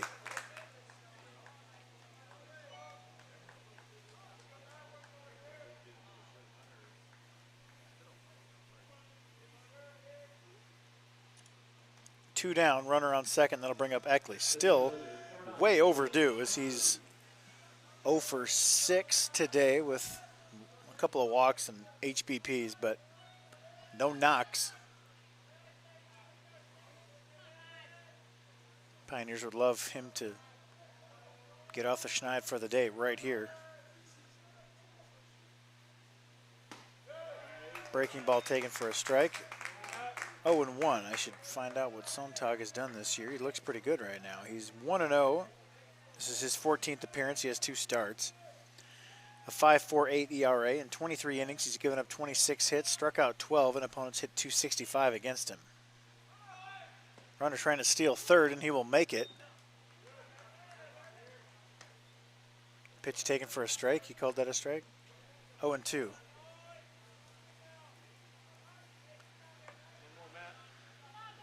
So with a runner on third and 2 outs, usually that stolen base is ill-advised, but kind of takes away that nasty curveball if you don't want to spike one or bounce it. They're going to go for it here, though. The 0-2. Hammered left center. Right to the left fielder, Dameron. The Pioneers leave Quinones in scoring position. And we go to the bottom of the 6th. MNU leads Peru State 4-2. Man, that's a lot of hard hit balls.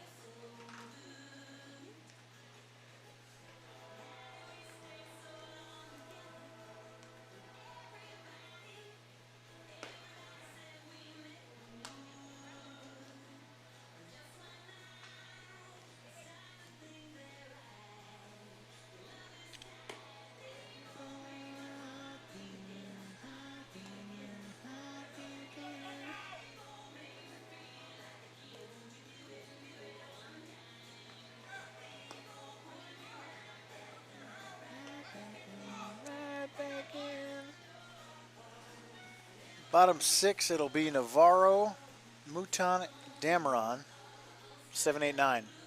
Stinnett comes back out there. He's at 82 pitches, 55 strikes, 27 balls.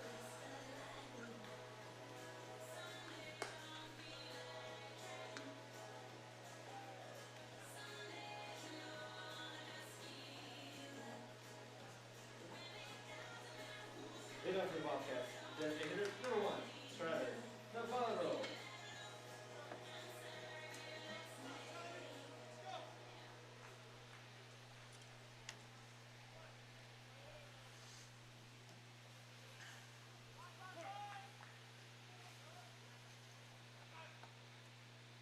First pitch taken for a strike, 0-1 to Navarro.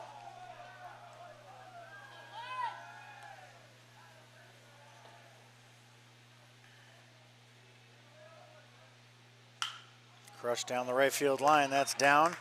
And past Jeremy Gonzalez up the hill. He will pull up at second for a leadoff double. Peru threatening once again. They trail by 2.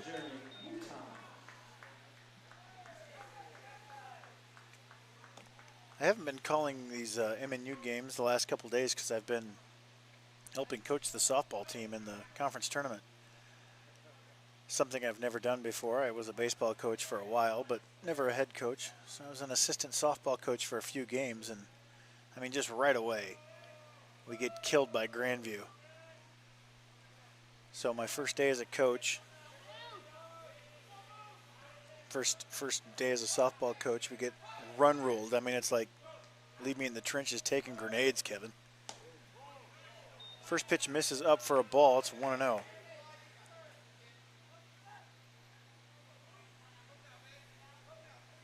But it was a cool experience. We wound up winning a game by the run rule as well. So that pitch drills him in the elbow or something. And he angrily runs down to first base. First and second, nobody out. And the 9-hole will undoubtedly be bunting in this situation to put the tying runs in scoring position.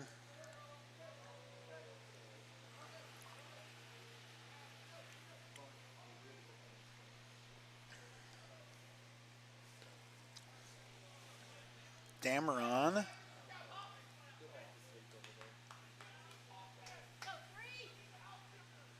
I can't even find him. Where is he? Oh, I'm looking at 2012. That's why I can't find him. Squares to bunt, pulls it back, takes the ball. It's 1-0. I assume there's action in the Pioneer bullpen as Stinnett is in his 6th inning of work. Dameron comes in hitting .250. He's got 3 sacrifices on the year. If there's ever been a more obvious sacrifice situation, I've never seen one. Squares to bunt, pops it up. Burning, makes the catch, big out.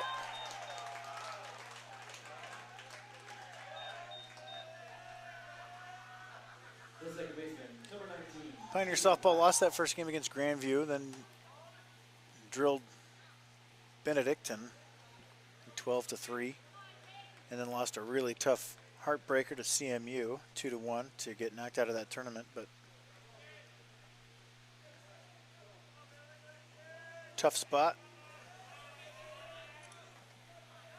and the team handled it well, I thought. Grounder, double play chance, 4, 6, 3, they got it done. Pioneers move to the bottom of the top of the 7th, leading 4-2. I'm supposed to be neutral. I got a little excited about that one. I'm not so.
First pitch to Logan Tills misses for a ball. It's 1-0.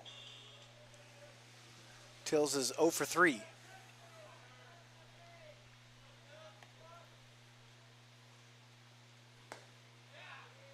Taken down and away for a strike at the knees. It's 1-1.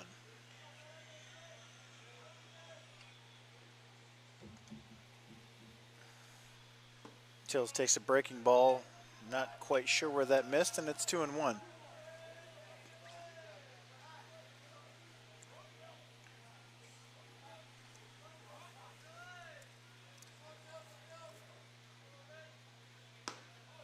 That breaking ball does catch the outside corner, 2-2.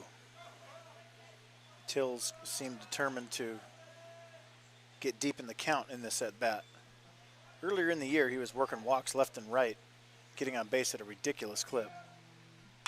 That's grounded towards the shortstop. Handled on the backhand, throws to first, 1 away. The second baseman, number 3, Jason Jones.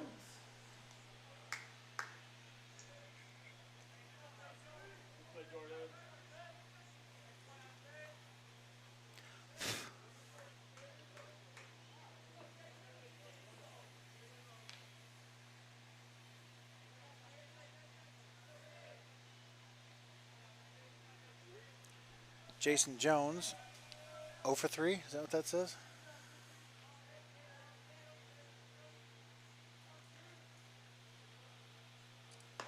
First pitch misses away, 1-0 to Jones. We're on the top of the 7th. Pioneers lead 4-2. The winner will face Baker in another elimination game tomorrow morning.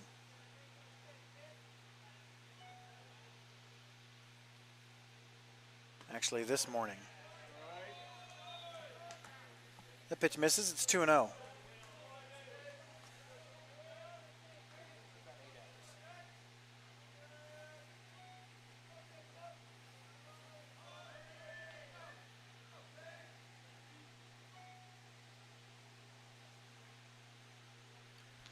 The 2-0 to Jason Jones. Breaking ball. Everybody knows he hit 3 home runs in the game prior to this. They're not going to just give him a cookie on 2-0.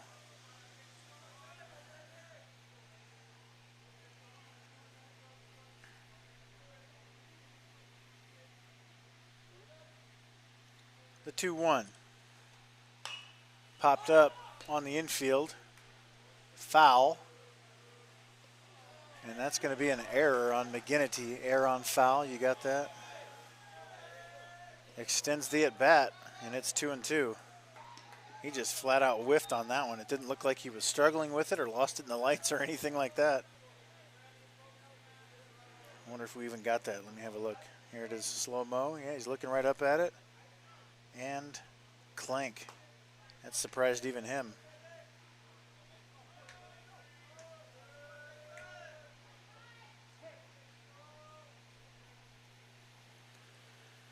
Jason Jones with new life. He faces a 2-2 count from Sontag. I think I've pronounced his name differently every time. That pitch misses away, full count. What are we calling him? Sontag? Sontag? Suntaj? Suntage? I think it might be a soft G, I'm not sure. The full count. Oh! Big swing, soft contact. Oh, I'll switch it for you. Caught by the second baseman on the pop-up. 2 down. That was a pitch to drive. It looked like he was all over that and was just underneath it. The catcher, number 13, Robert Burning. Burning now to the plate.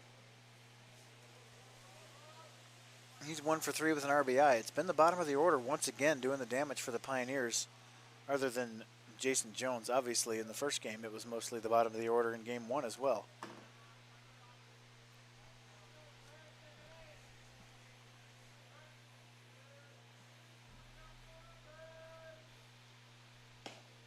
Fastball misses away, 1-0 to Burning.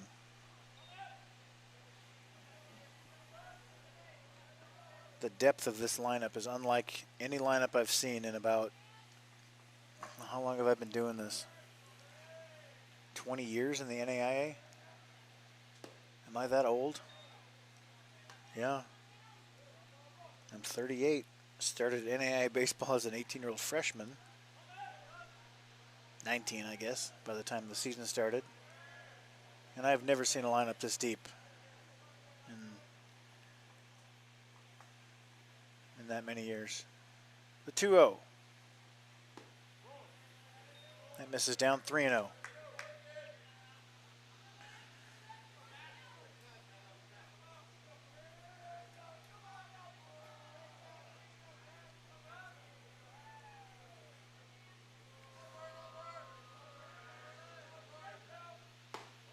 Four-pitch walk. He heads down to first. He'll be replaced by number 2, Jordan McLeod.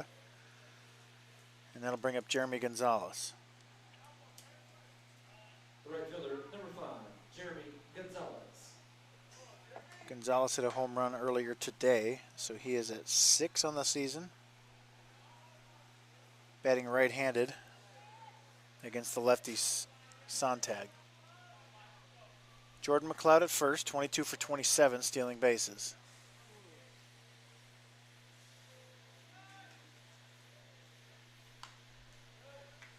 Fouled away. He was sitting breaking ball, it looked like, just underneath it.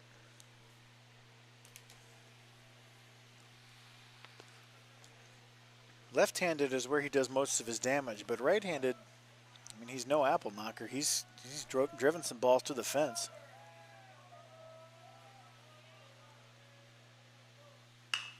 That's down the line, foul. 0-2.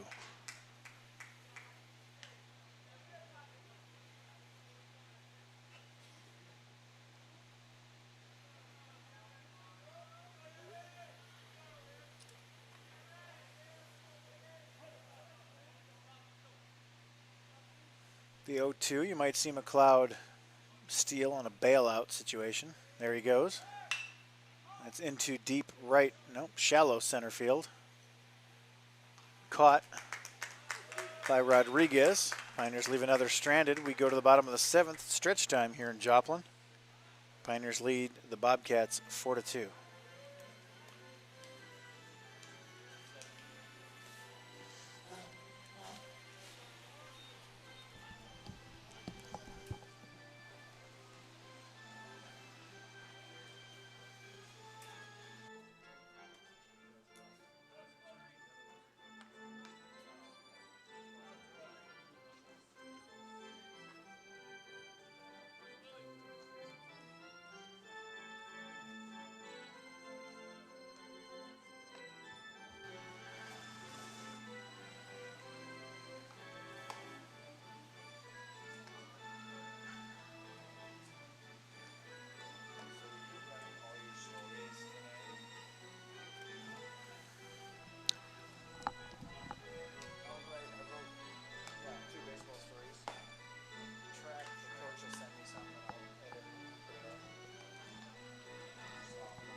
Leading off from Peru State, center fielder, number 7, Edwin Rodriguez.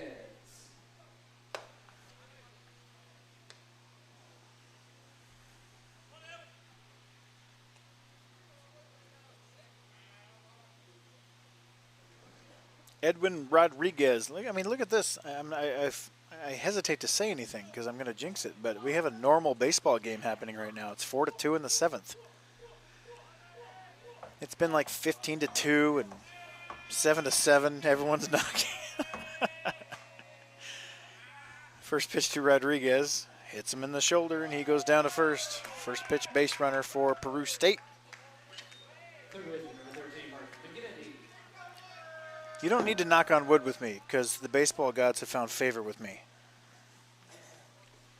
I park my Jeep in the prime foul ball spot every game forever. And I've never been hit.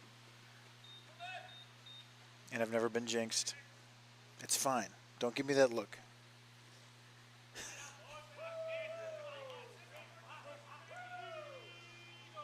It's already tomorrow. What's the difference? Squares to bunt, pulls it back, takes the ball. It's 1-0. You know? Jeez.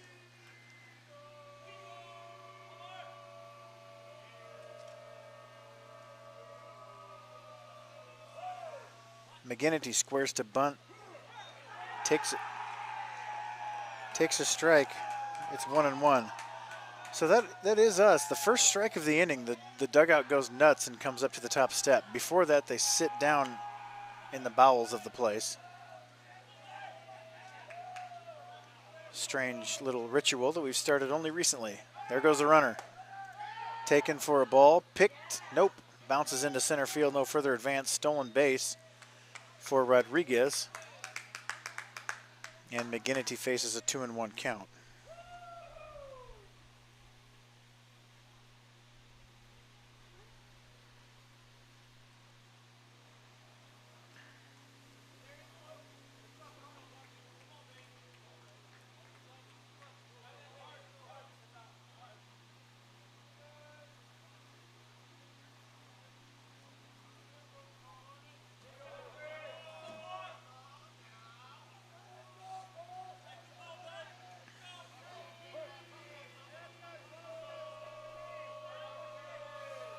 The 2-1 count to the 3-hole McGinnity. Misses up 3-1. I have no idea who's next up for the Pioneers out of the bullpen. It might be Foley, who's in left field. Jeremy Gonzalez is an option in right field. And then the normal relief pitchers. But I don't know who's available and who's trying to be saved. That pitch taken for a strike. The count runs full. McGinnity didn't like it.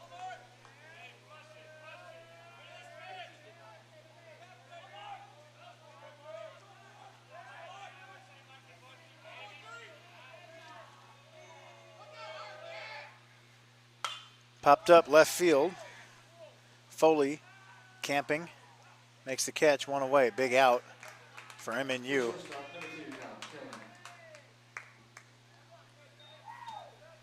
It'll bring up Kyle Killen as the tying run.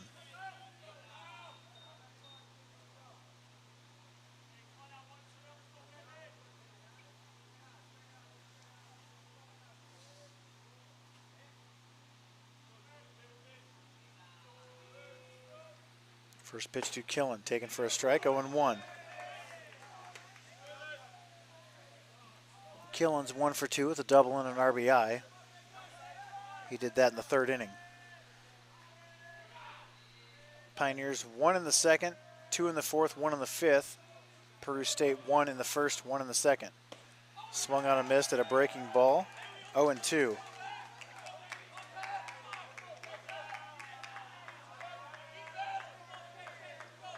Pioneers and Bobcats, plenty of battles throughout the years. Engaged in another good one tonight. It's no Battle of Gettysburg, but it's close. That's drilled into deep right. Gonzalez on a dead run, still going. It's over his head and up against the fence. They have a chance at 4 because the runner was tagging. The play at the plate. The throw is too high, safe there. Burning chucks it into center field where nobody is there backing up.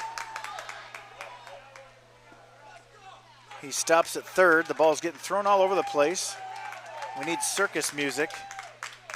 And now there's a runner at third and one out.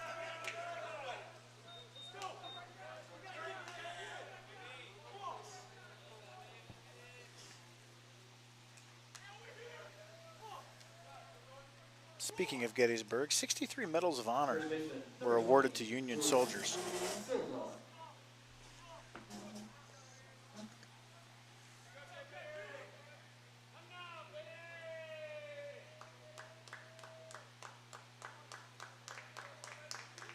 So an RBI double and a move up on the air by Burning.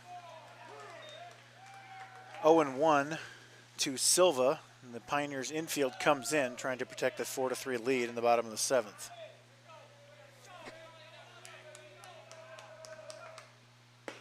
That misses away. 1-1. Burning loves to throw it. He's got a cannon, and it gets him in trouble occasionally.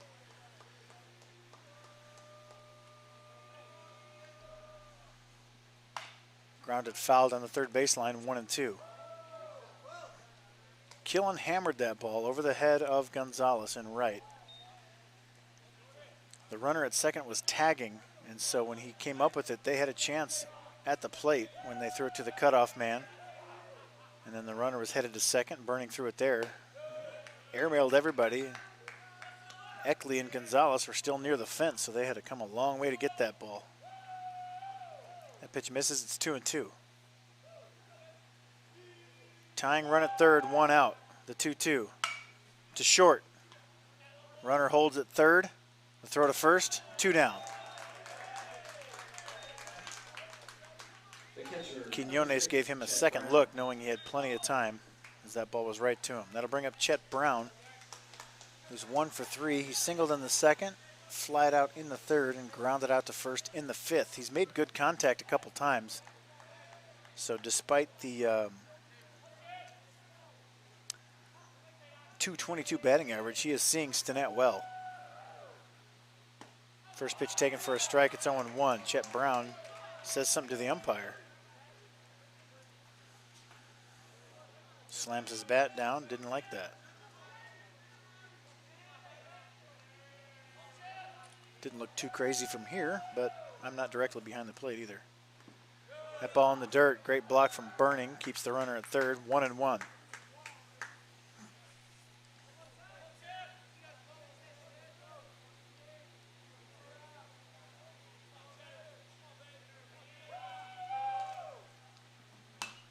Fouled away. You got a ball first. Strike, ball, strike. Strike, ball, foul. There was one in the dirt that Burning blocked. Those count too, you know. The 1-2. Into shallow right. Gonzalez is there. Makes the catch. Brown slams his bat. Curses the day he was born and stalks back to the dugout. We go to the 8th. Pioneers lead by 1.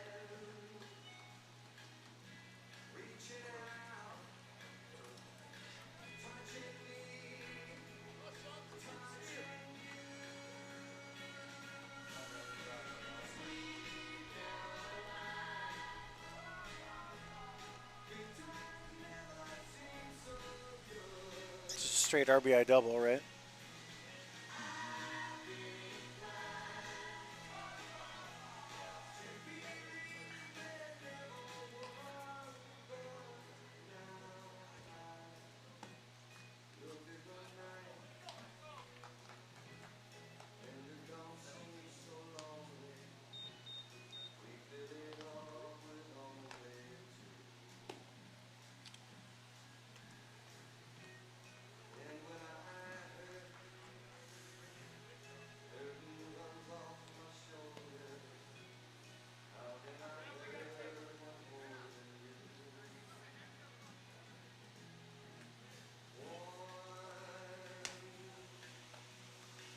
Kelvin Perez, Nelson Santiago, Christian Quinones due up in the top of the 8th for the Pioneers.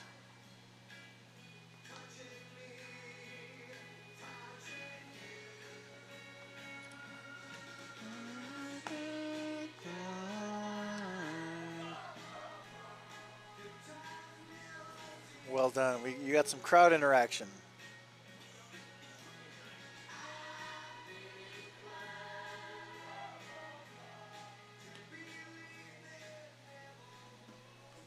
Get out for the Pioneers at third base, number 17, Kelvin Perez. Kelvin Perez is 2 for 3. He lined out his last time up. This is probably his last chance at a home run, which I called in the second or third inning, but obviously a call that long ago doesn't count. First pitch taken for a ball, 1-0. He singled through the 5-hole or 6-hole. What are we calling that? Singled through the left side twice and lined out to third. The 1-0. Hammered again. Fair ball, the field line. He is on fire at the right time. He leads off with a ringing double down the line. The Pioneers threaten again. And this is Brandon Marrero pinch hitting for Nino. The lefty-lefty matchup was not favorable last time, so Coach Thompson is going to hit for Nelson Santiago. Pinch hitting for the Pioneers, number 44, Brandon Marrero.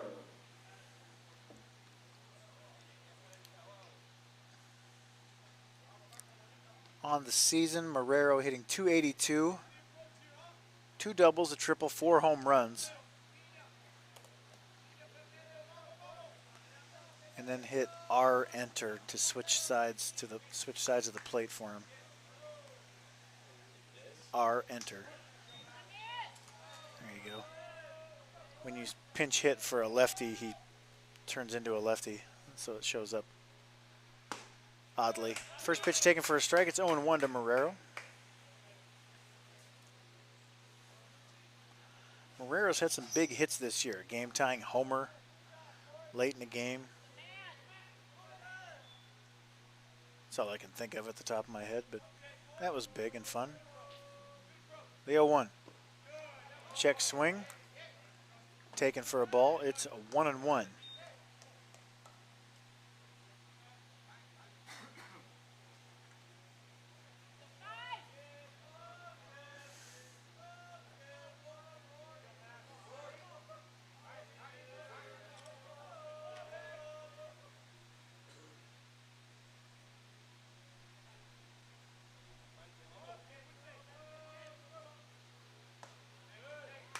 Called strike 2. It's 1-2. Interesting that they pinch hit for Nino. Obviously, the at bat against Sontag was bad last time he struck out, but he was more likely to pull the ball to right field and move the runner up than is Marrero. I don't think they're asking him to ground out to second or anything. I think they're just going to let him swing it. His strength is to the pull side as well as a right-hander. Huge hole on the right side, though, as the second baseman is holding on Perez at second. The 1-2. This is outside, 2-2.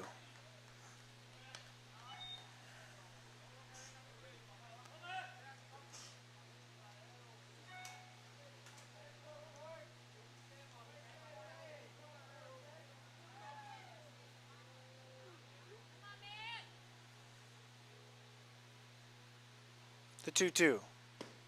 Ooh, breaking ball just misses full count. Sontag wanted it.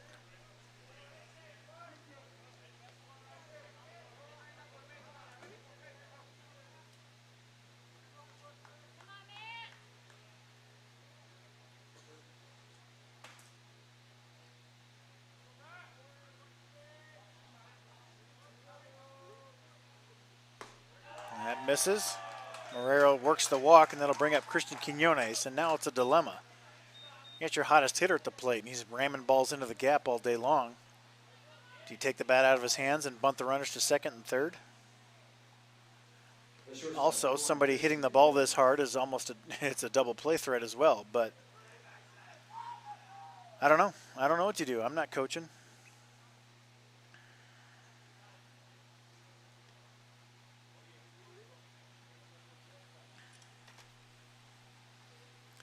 Coach Thompson wants to talk it over with his coaching staff. They do this often.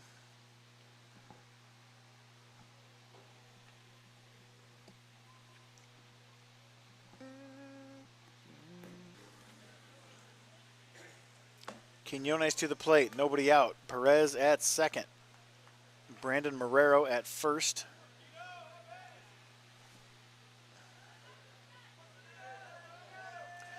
Bunt situation with your hottest hitter. What do you do? Quinones squares, gets it down foul. 0-1. Third baseman was staying home on that, so they're playing this one straight up.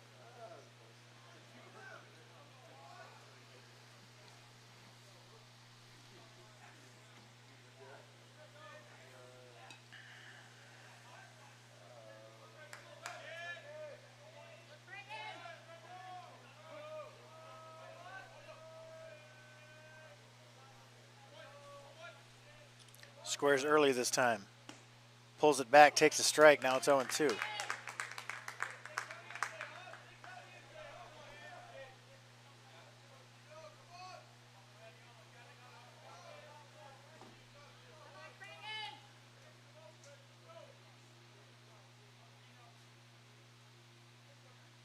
The 0-2. Grounded up the middle. Stabbed by the pitcher. Throwing to first for one. They try to turn it, not in time. So, halfway successful. The left fielder, number 20, Lindsey Foley. Another shaken up shortstop for Peru State. There's another tough slide into second. Now Lindsey Foley, first and third, one out. And Foley's patented drag bunt here is almost indefensible. Or undefendable. That's probably a better word for that. Yeah. Indefensible is not the right word.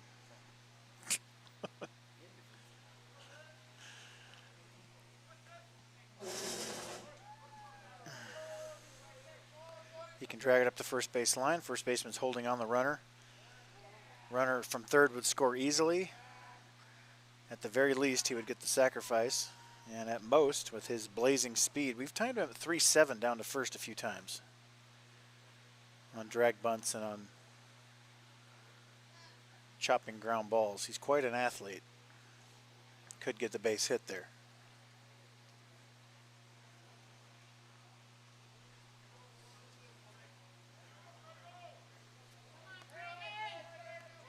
Pioneers lead 4-3. Top of the eighth, first and third, one out. We do a first and third fake to third, look to first play, nothing doing.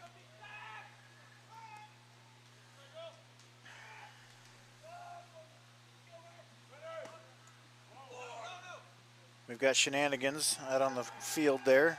That's a stolen base for Quinones. We tried the old steal second fall down play, and I haven't seen that one from the Pioneers. Neither have I. I've heard it talked about. It's been rumored in books, but I've never actually seen it done. Infield in. Ripped into the left field gap. Perez scores. Here comes Quinones. Two-run single for Lindsey Foley. And the Pioneers lead it 6-3.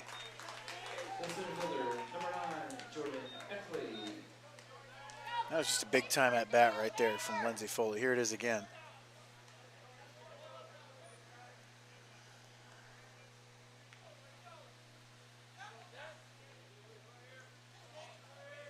That'll bring up Jordan Eckley with Foley at first and one away.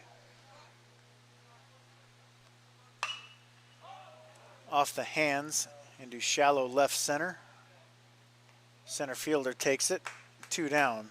Eckley still hitless on the day, and he looks to the heavens for answers.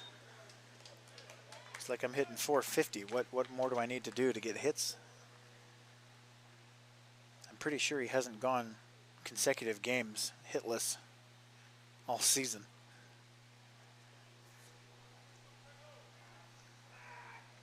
Pioneers lead 6-3. Top of the eighth, Logan Tills. Lindsey Foley at first. First pitch taken for a strike. It's 0-1.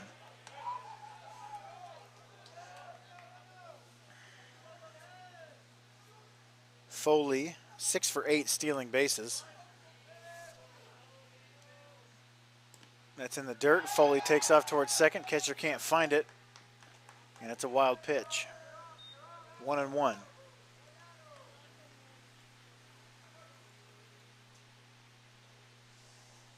Tills 0 for 4.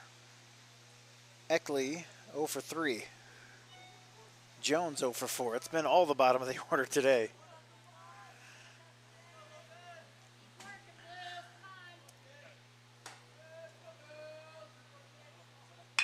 That's hard hit, and he got a horrible read on that.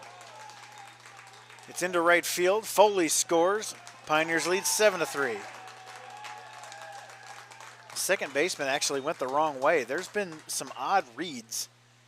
I imagine that it's really hard to see right now for some reason. I'm not down on the field. I can't tell, but I'll see if I can see that on the replay. I'm not sure we switched cameras in time, but at contact, he started moving a step towards second, and it was actually the other way.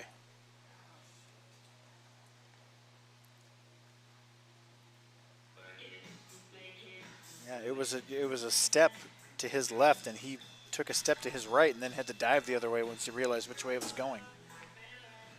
But we've seen that from both teams tonight. Late reads, not seeing the ball at all, dropped pop-ups. Weird lighting, weird background. That happens.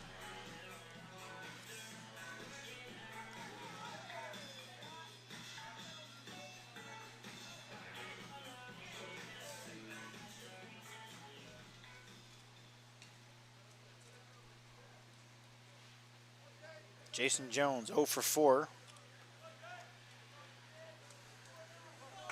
He had 3 home runs against Baker in a loss earlier this year, and then he went on a big dry spell for a couple weeks. 3 home runs earlier today, now 0 for 4 in this game. Hopefully that doesn't spark another slump.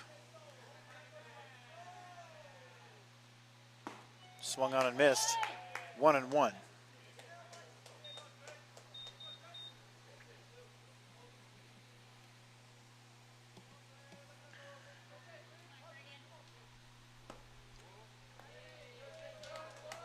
That pitch had some odd movement to it. I almost want to look at that again. I don't know what that was.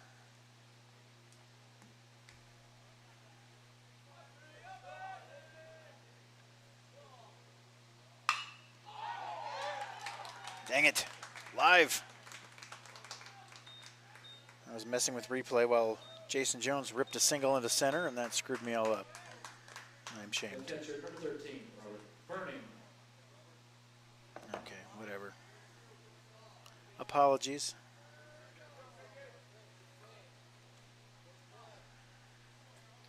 Jones is 1 for 5. First and second, 2 out for Robert Burning. Pioneers lead 7-3. We're in the top of the 8th.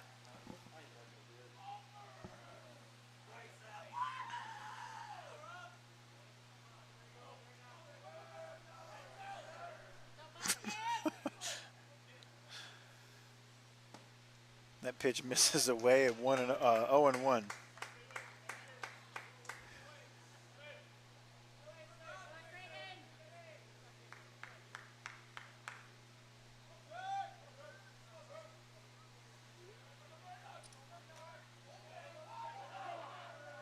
The 0-1 to Burning is not made. His time is called at the plate. I had to go to Walmart and buy clothes today.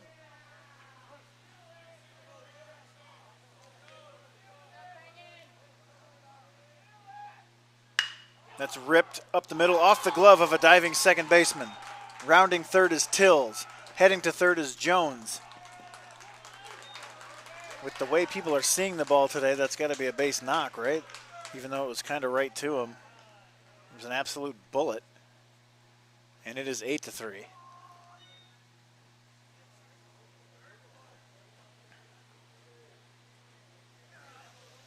Glass is having so much trouble seeing the ball, it's probably have a hard time Right fielder, number 5. looking at his own belly button.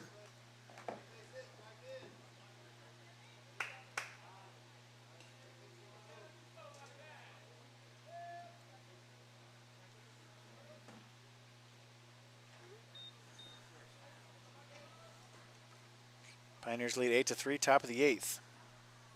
Try to get that replay. I don't know if I caught it in time.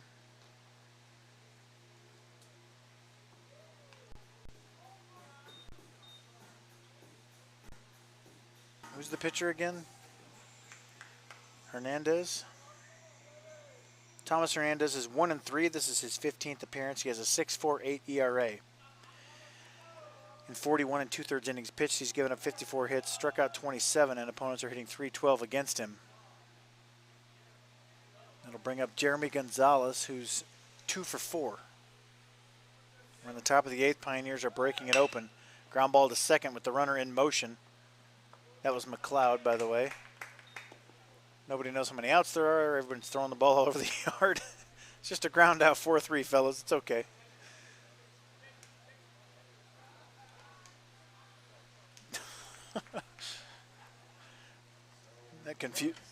That confused me.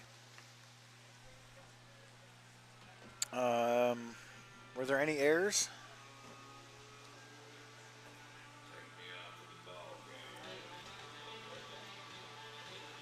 Oh, there was the drop foul ball, right? That's how Jones reached eventually. Was that this inning?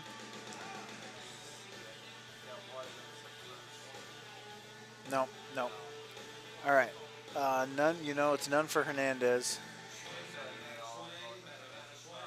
No, Sontag had a couple. First two to Sontag. Earned. And then Misak. Well, I don't know. There was no errors that inning, right? And we're good. All set.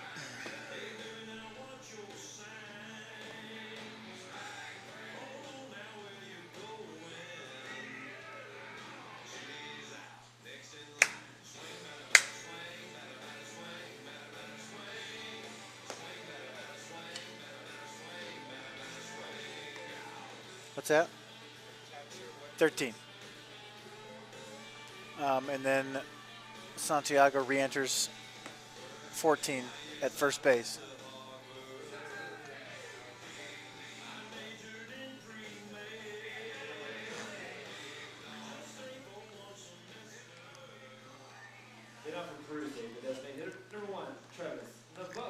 Stinnett, man, he's out there again. Into the 8th inning, 108 pitchers. He's like rock star out there, Mick Jagger. Play some Mick Jagger. Do you have moves like him? That pitch fouled away, 0-1.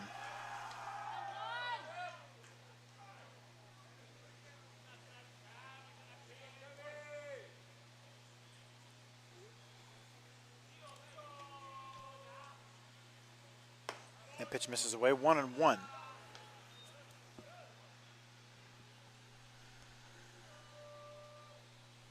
Are we really going to be back here playing again in 9 hours?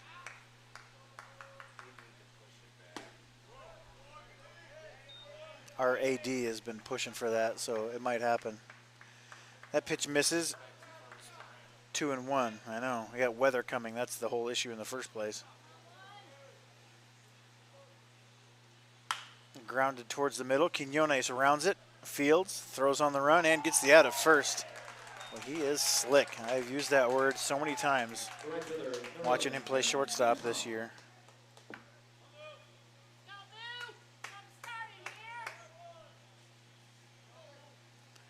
Here it is again. He was shading up the middle. Comes around. Little underarm sling. Well done. First pitch to Mouton is hit into center field and caught by Eckley, 2 down. The left fielder, number 3, Caleb Damon.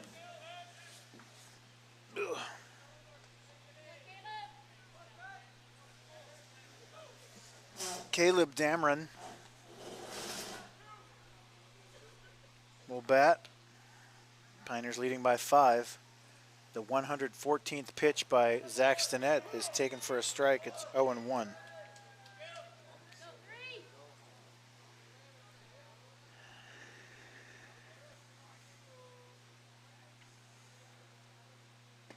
Another breaking ball taken for a strike. It's 0-2. I'll tell you what, You could not have asked for more from Zach Stinnett tonight. A run in the first, a run in the second, one more in the seventh, but he's pretty much controlled the tempo. He hasn't been in too much trouble. And for someone, I'm sure they were hoping to get 5 and go from there. Called strike 3, nails the outside corner with a slider. You'll see him again in the 9th, folks.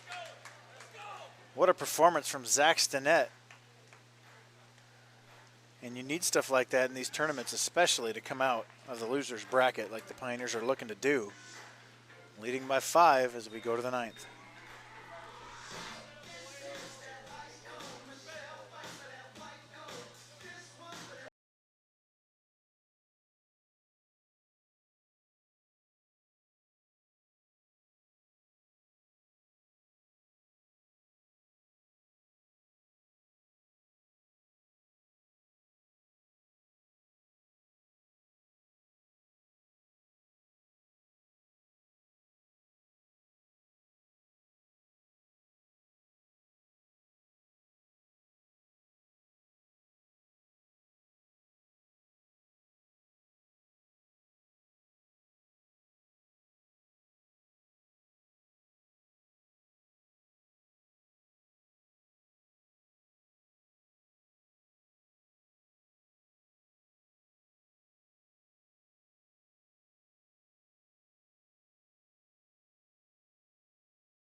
One for 3, 2 runs, 2 RBIs, 3 for 4, run, RBI, 1 for 3, run, 2 RBIs. The bottom of this lineup may as well be the middle of any other lineup.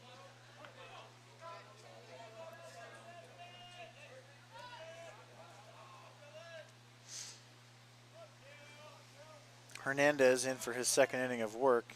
First pitch to Kelvin Perez, ripped towards second. Backhanded and thrown away. Nope, he keeps the bag. Did he really keep the bag? No one's going to fight about that one. The first baseman, number 14, Nelson Santiago. It was thrown wide, but the first baseman did have his foot on the bag. No one exclaimed too much from the Pioneer dugout. Swung on and missed. First pitch to Nelson Santiago. It's 0-1. Nino's 1 for 3 with a 2-run homer. He did that in the top of the 4th, which gave the Pioneers a lead they have not relinquished. And misses in the dirt, 1-1.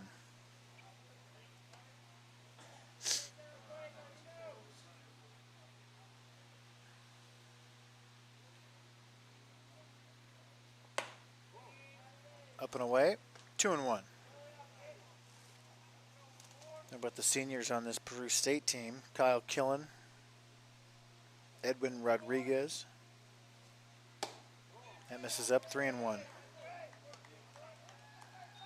Glass, Silva, Lutz, and possibly others who aren't listed as seniors, but swung on a miss, full count. But they've been a part of some special teams at Peru State, and they have all the respect in the world from MNU. I know these teams have clashed a lot and chirped at each other a lot, but it's always been a good battle.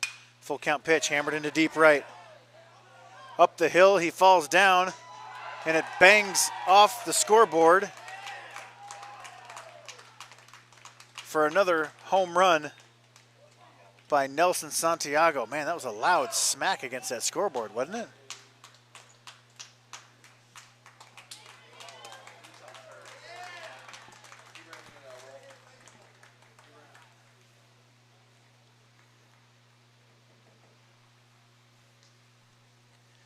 Mouton's hurting right. He took a weird spill running up that stupid hill out there, and then it almost looked like he banged the back of his head against the wall, but now it looks like there's an ankle problem. I'll try to see what happened there as we pull the replay. That's the thing. Hills, you know, it's fun and it adds character and everything, but it really is ridiculous.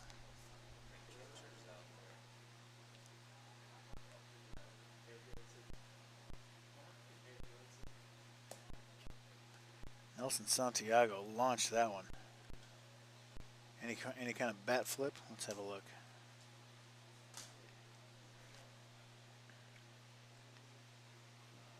But you could see him roll up and down the hill. All right, Santiago, the full count pitch, driven high and deep. Nope, he doesn't know it's gone, so he's taken off. And then Mouton runs up the hill. Oh, ouch. Jeez. As he was running backwards up a hill, he kind of twisted his ankle and then fell backwards on it, so it was twisted as he fell on his knee. And he's getting helped off the field now.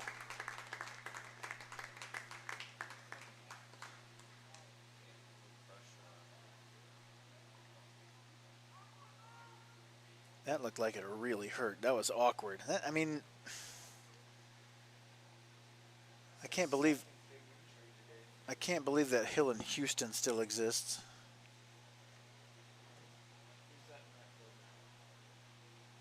Have Eric zoom in on him so we can try to get a number.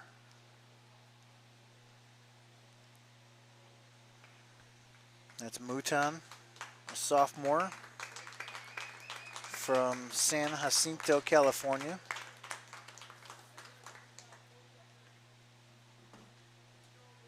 I'll show you one more time what happened. Nelson Santiago's second home run of the day. So he goes up the hill, and as he starts to go up, it turns, and yeah, that's just all sorts of awkward. And then he comes rolling down.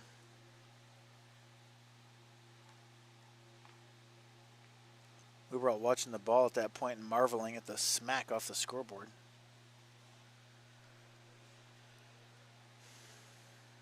It's 9-3.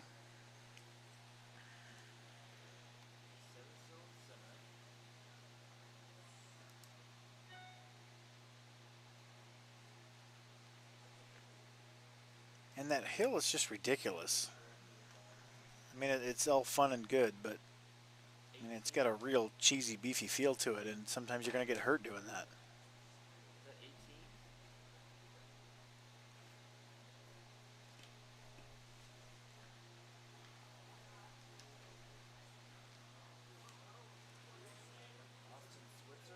Austin Switzer will come into pitch for Peru State. Do we know who the right fielder is yet? 18 is the right. You got that? 18 is in right for Mouton. That's Switzer the pitcher. So 34 is Angus Miller, a senior from Fontana, California, San Bernardino Valley College. We're in the top of the ninth. Pioneers lead 9-3. Nelson Santiago just knocked one out of the yard, and chasing after it was Mouton up that ridiculous hill in right field, and he got hurt doing it. Your attention please, now playing right field, number 18, Austin Switzer. And now pitching for the Bobcats, number 34, Angus Miller.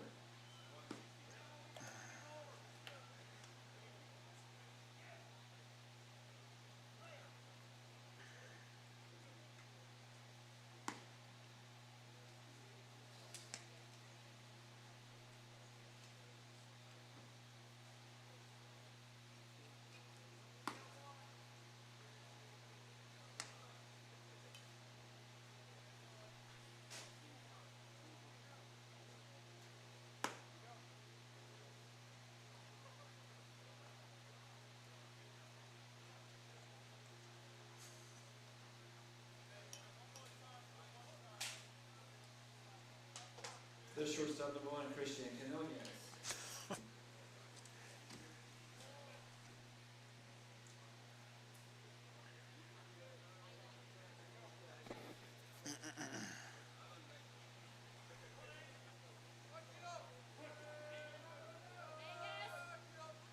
Christian Quinones, 3 for 4, a couple of doubles. And the pitcher and catcher need to remind each other what the signs are.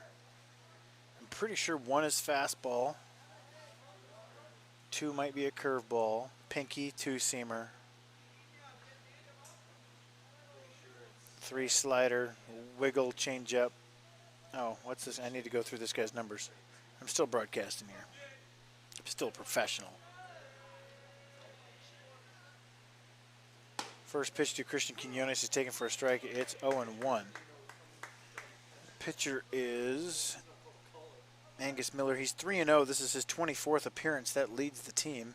He has a 7.22 ERA. In 28 and 2/3 innings pitched, he's given up 46 hits, struck out 11, and opponents are hitting .365 against him. That is line towards second. Caught by Glass, 2 down. That fielder number 20, Lindsey Foley.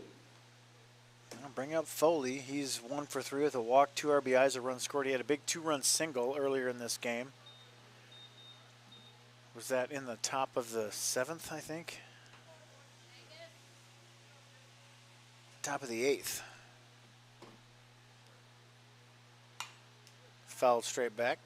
0-1.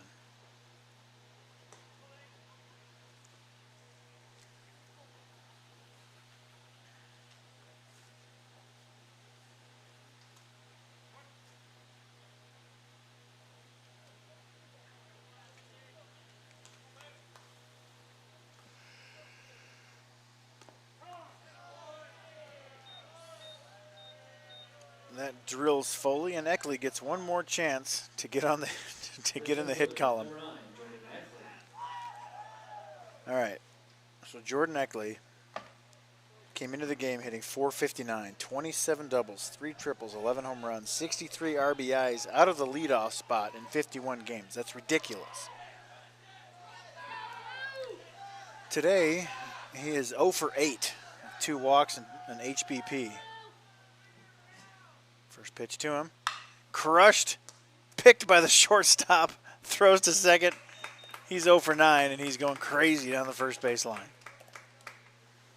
That ball was absolutely tattooed.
On the door. Hit off the Wildcats, second baseman number 19, Caden Glass.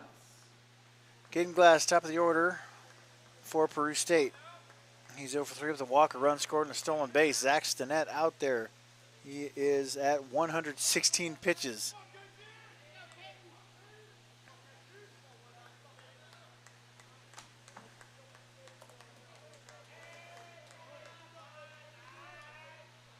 First pitch. Breaking ball, taken for a strike. He's thrown about 1 billion sliders tonight. It's 0-1.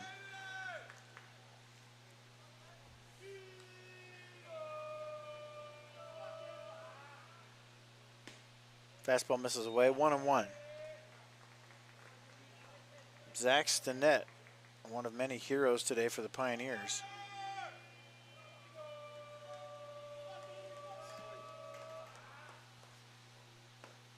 Another breaking ball taken for a strike. 1-2. You don't need to. You don't need me. You don't need me.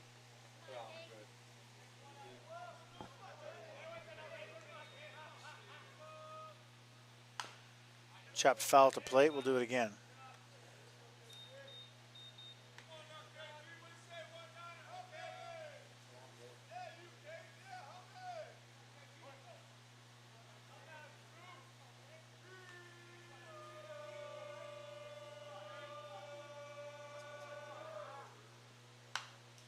Pop foul, straight back, 1-2 still.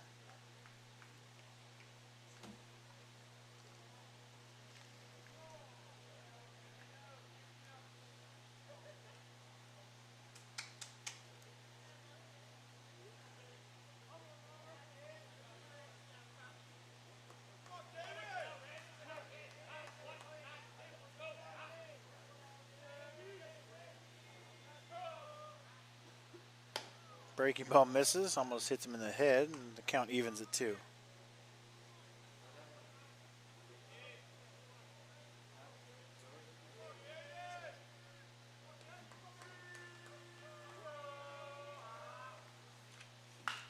Hammered down the line, foul.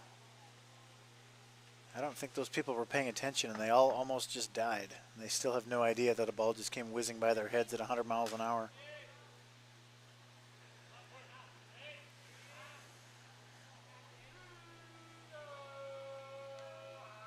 The 2-2, another breaking ball. Glass waves at it and misses. Looks to the heavens, realizes that it's possibly his last at bat. He's looking around the field.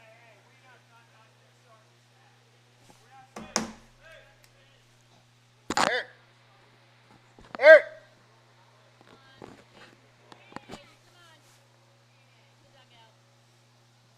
No, what? Something's happening.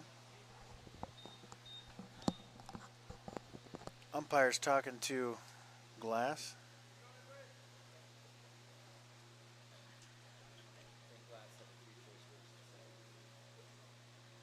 I thought Glass was just reminiscing about his baseball career. Umpire said something like, hey, we're not going to start any of that right now, but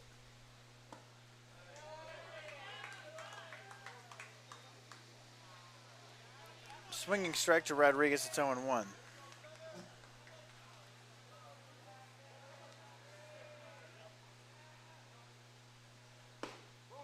Slider misses away, 1-1.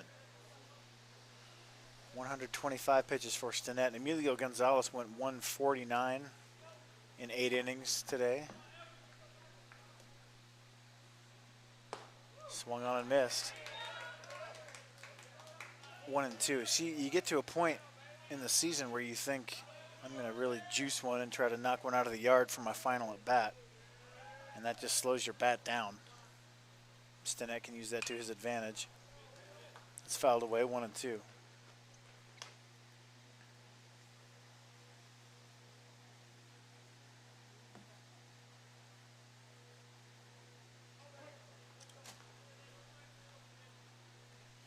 Another 1-2 to Rodriguez, who's 1 for 3 with a run scored and a stolen base.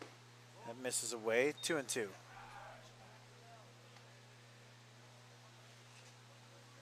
Everyone in the press box is rooting hard for MNU. Am I right? Everyone up here is rooting for MNU pretty hard. These people have been here all day. That misses away, full count. All these people have been up here all day working scoreboard and music and PA and stats. Breaking ball misses up and in. Ball 4. Rodriguez heads down to first. And that'll bring up McGinnity. The third baseman, number 13, Mark McGinnity.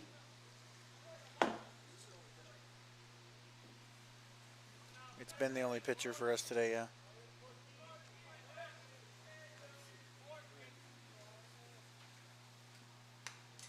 Swung on and fouled back. 0-1.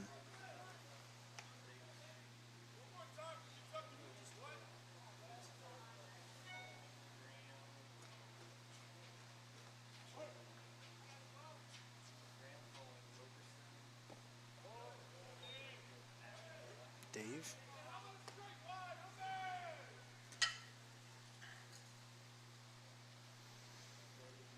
One and one.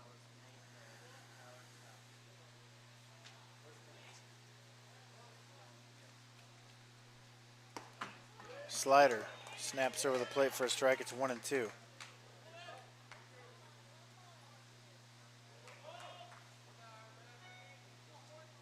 Right? I do a decent Dave Matthews. The 1-2. That misses up and away, 2-2.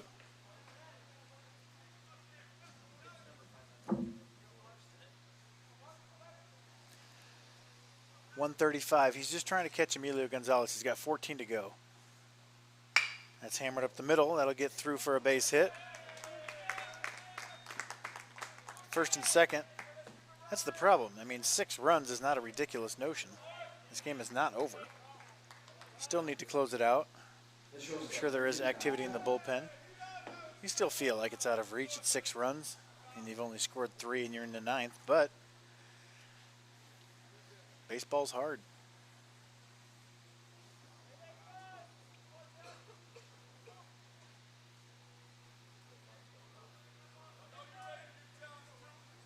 So this is day 3 of 4 games each day. This is game 12 for these people who've been here this whole time.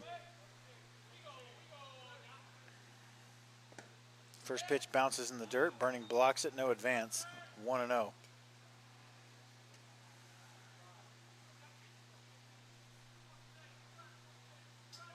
So when you're watching these games, when you're watching the live stats, the coverage, the tweets, this stuff doesn't just appear randomly. There are people up here who do that kind of stuff.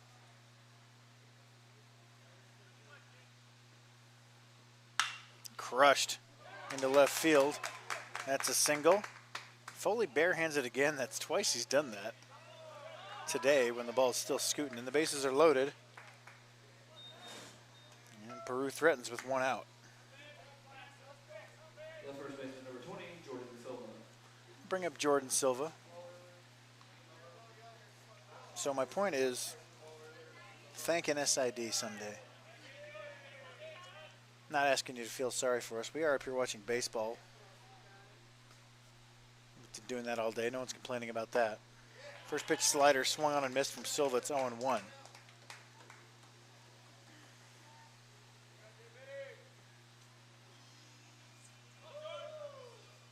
Thank an SID. Hug sports med trainer. That pitch misses up. 1-0. As much as we talk about how much time we put in as sports info people and support help for athletics, we got nothing on trainers. We don't have to show up to practice. They do. Slider drops in there for strike 2. It's 1-2 on Silva. Kelvin Perez playing very deep and towards the line at third, assuming Silva will yank one down the line at him. Quinones and Jones playing double play depth up the middle. A little more spread out than normal. Popped up, left center, Foley and Eckley on a dead sprint, heads up. Eckley makes the catch. You got a guy coming to third, he will make it. The run scores, it's 9-4. First and third, 2 down. The catcher, number 6, Chet Brown.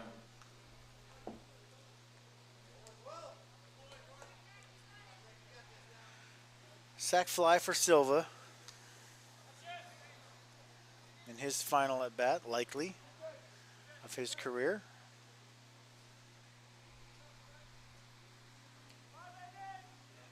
That'll bring up Chet Brown, who again has seen Stinnett well and has taken good swings against him. Foul tips that one into the mitt, 0-1.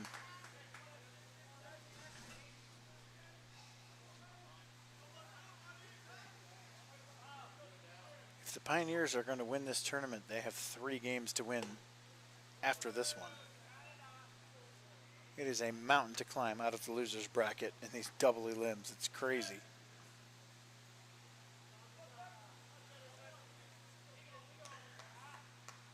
Runner takes off. Defensive indifference moves him to second. Pitches in the dirt, 2-1. Advance there. Oh yeah, you got it.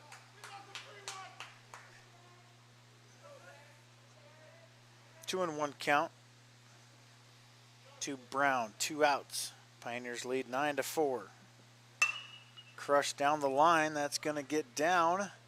Fair ball. 2 runs will score. It goes up the hill. Brown headed to second. He is safe there. 2 runs score, and the tying run is on deck. Designated number 1, Travis Navarro.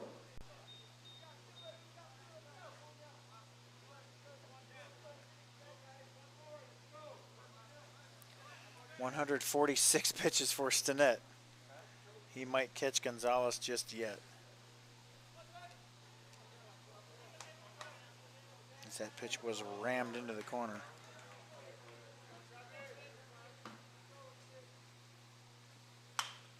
First pitch, squibbed towards short. Nobody's there, and that's going to be an infield hit. Tying run comes to the plate. Are you kidding me?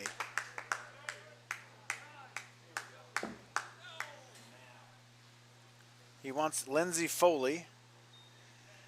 Stinnett threw 147 pitches, 8 2/3, and leaves with the tying run at the plate. It's number 35, Chaz Dunn, a freshman. Stinnett leaves, and what a performance. No, Dunn's the hitter right now, yeah. What did you ask me? Foley, the left fielder. Foley into pitch, and then Robertson, number 6, in the 2-hole at second base. And then Jason Jones, the second baseman, moves to left. Foley, a hard-throwing right-hander. This is a safe situation, bizarrely enough.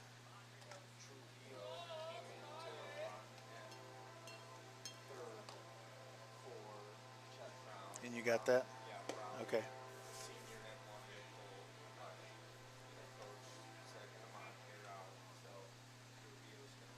All right. Trujillo. Well, did he score? Oh. Trujillo's at third right now, running for Chet Brown.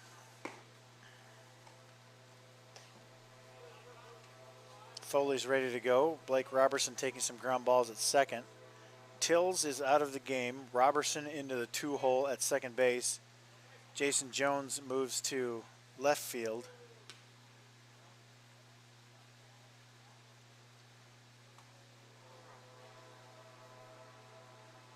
What's going on in center? What is he?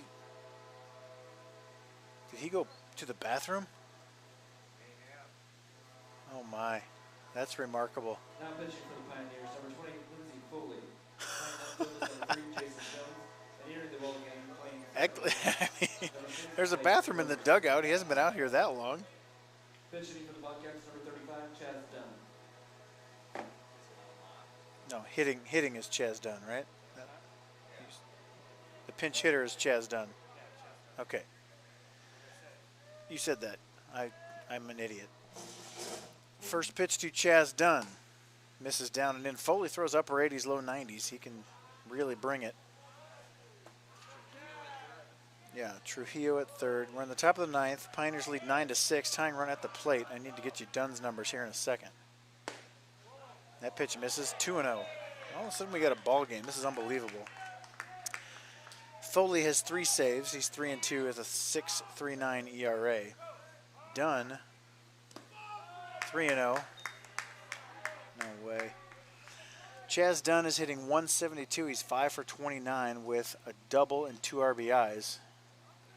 And he's in danger of reaching first as the tying run. Foley fires a strike. It's 3-1. Running at third base for the Bobcats will be number 8, Jacob Trujillo. The 3-1 from Foley. Taken for a strike. The count runs full. Navarro will be off with the pitch. And here it comes. The full count. Swung on and missed. Foley gets the save.